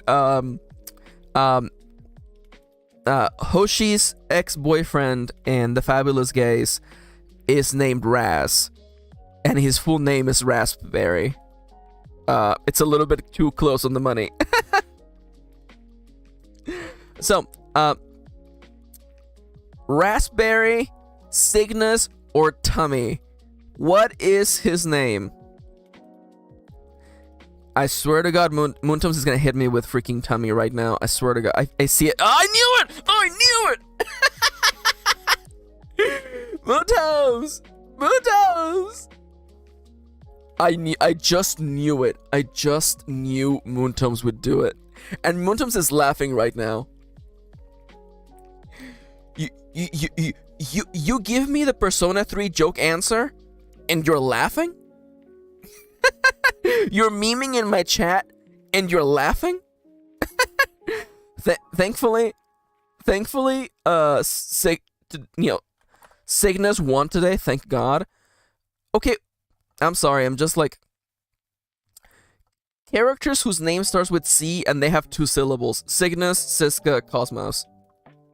They're a human. He's a human. Who's a young adult. Pronouns are he, him. He presents other.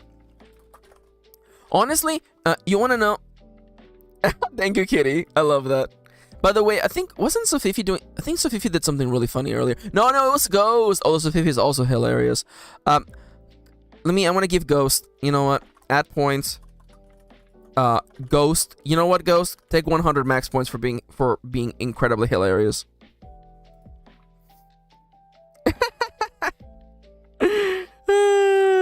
We like to have fun here.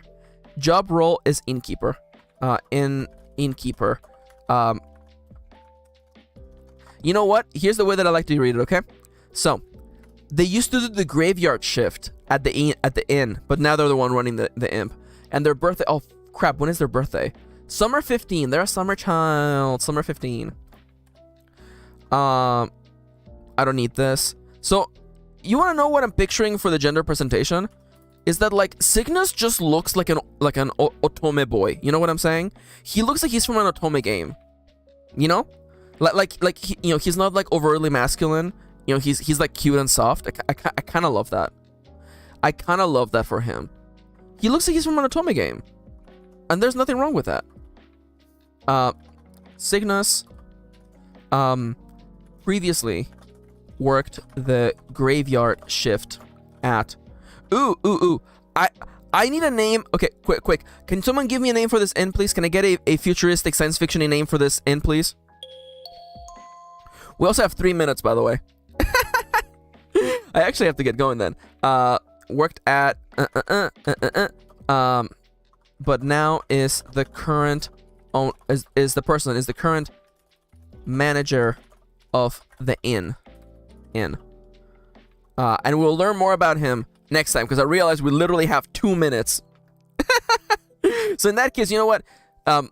If you were already typing, type it now, but otherwise save your ideas for next time. Yeah, cool people are heading to Charlie's stream soon. Yeah, by the way, Charlie's going to be streaming in an hour on twitch.tv/CharlieArlette. I'm not going to be there because, 1, I'm not cool. And 2, Kitty and I, we're going on a date because we love each other and we're gay. We're going to be going on a date. But if you want to go watch more of Charl has an incredible avatar for playing Darkest Dungeon. They also have a lot of knowledge of the game. and I recommend you go check them out. They're awesome. Also, by the way, Moontoms is streaming later today as well. Moontoms is literally streaming at in an app. Moontoms is streaming right now, actually. Moontoms is live right now, actually. Moontoms is live right now on their stream. So you know what? How about you go over to Moontoms and tell them I sent you, okay?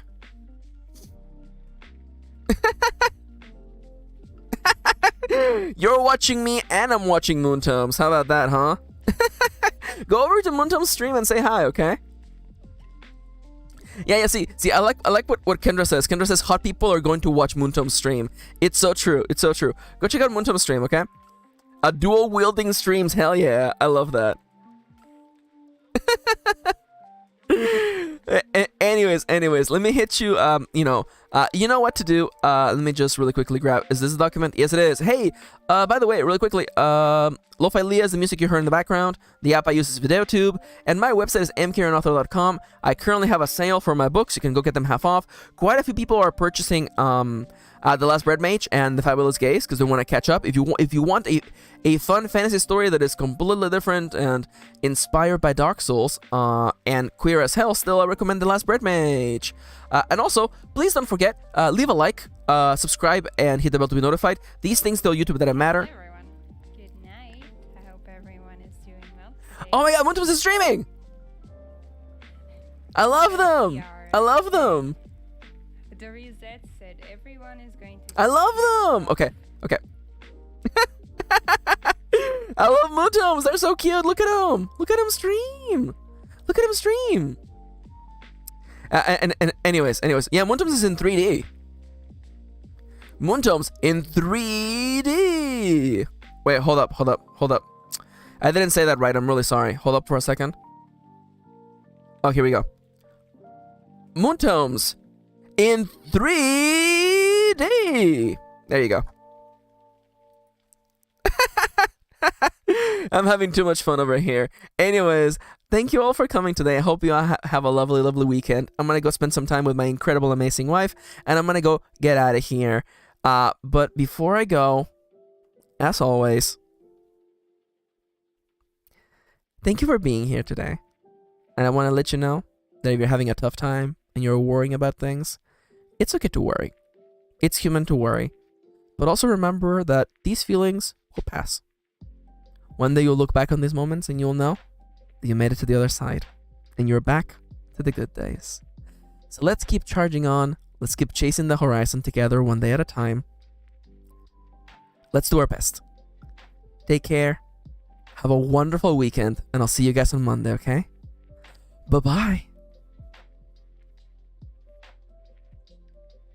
Okay, that's all the time I've got. I gotta get back to playing Animal Crossing New Leaf on my Nintendo 3DS.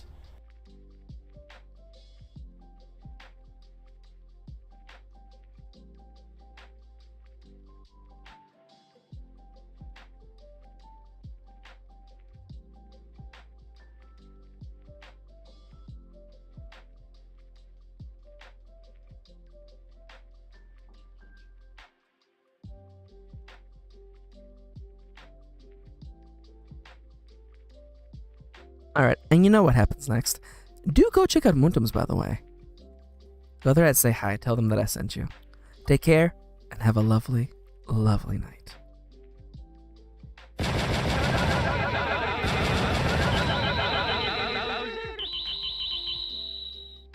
Okay, that's all the time I've got. I gotta get back to playing Animal Crossing New Leaf on my Nintendo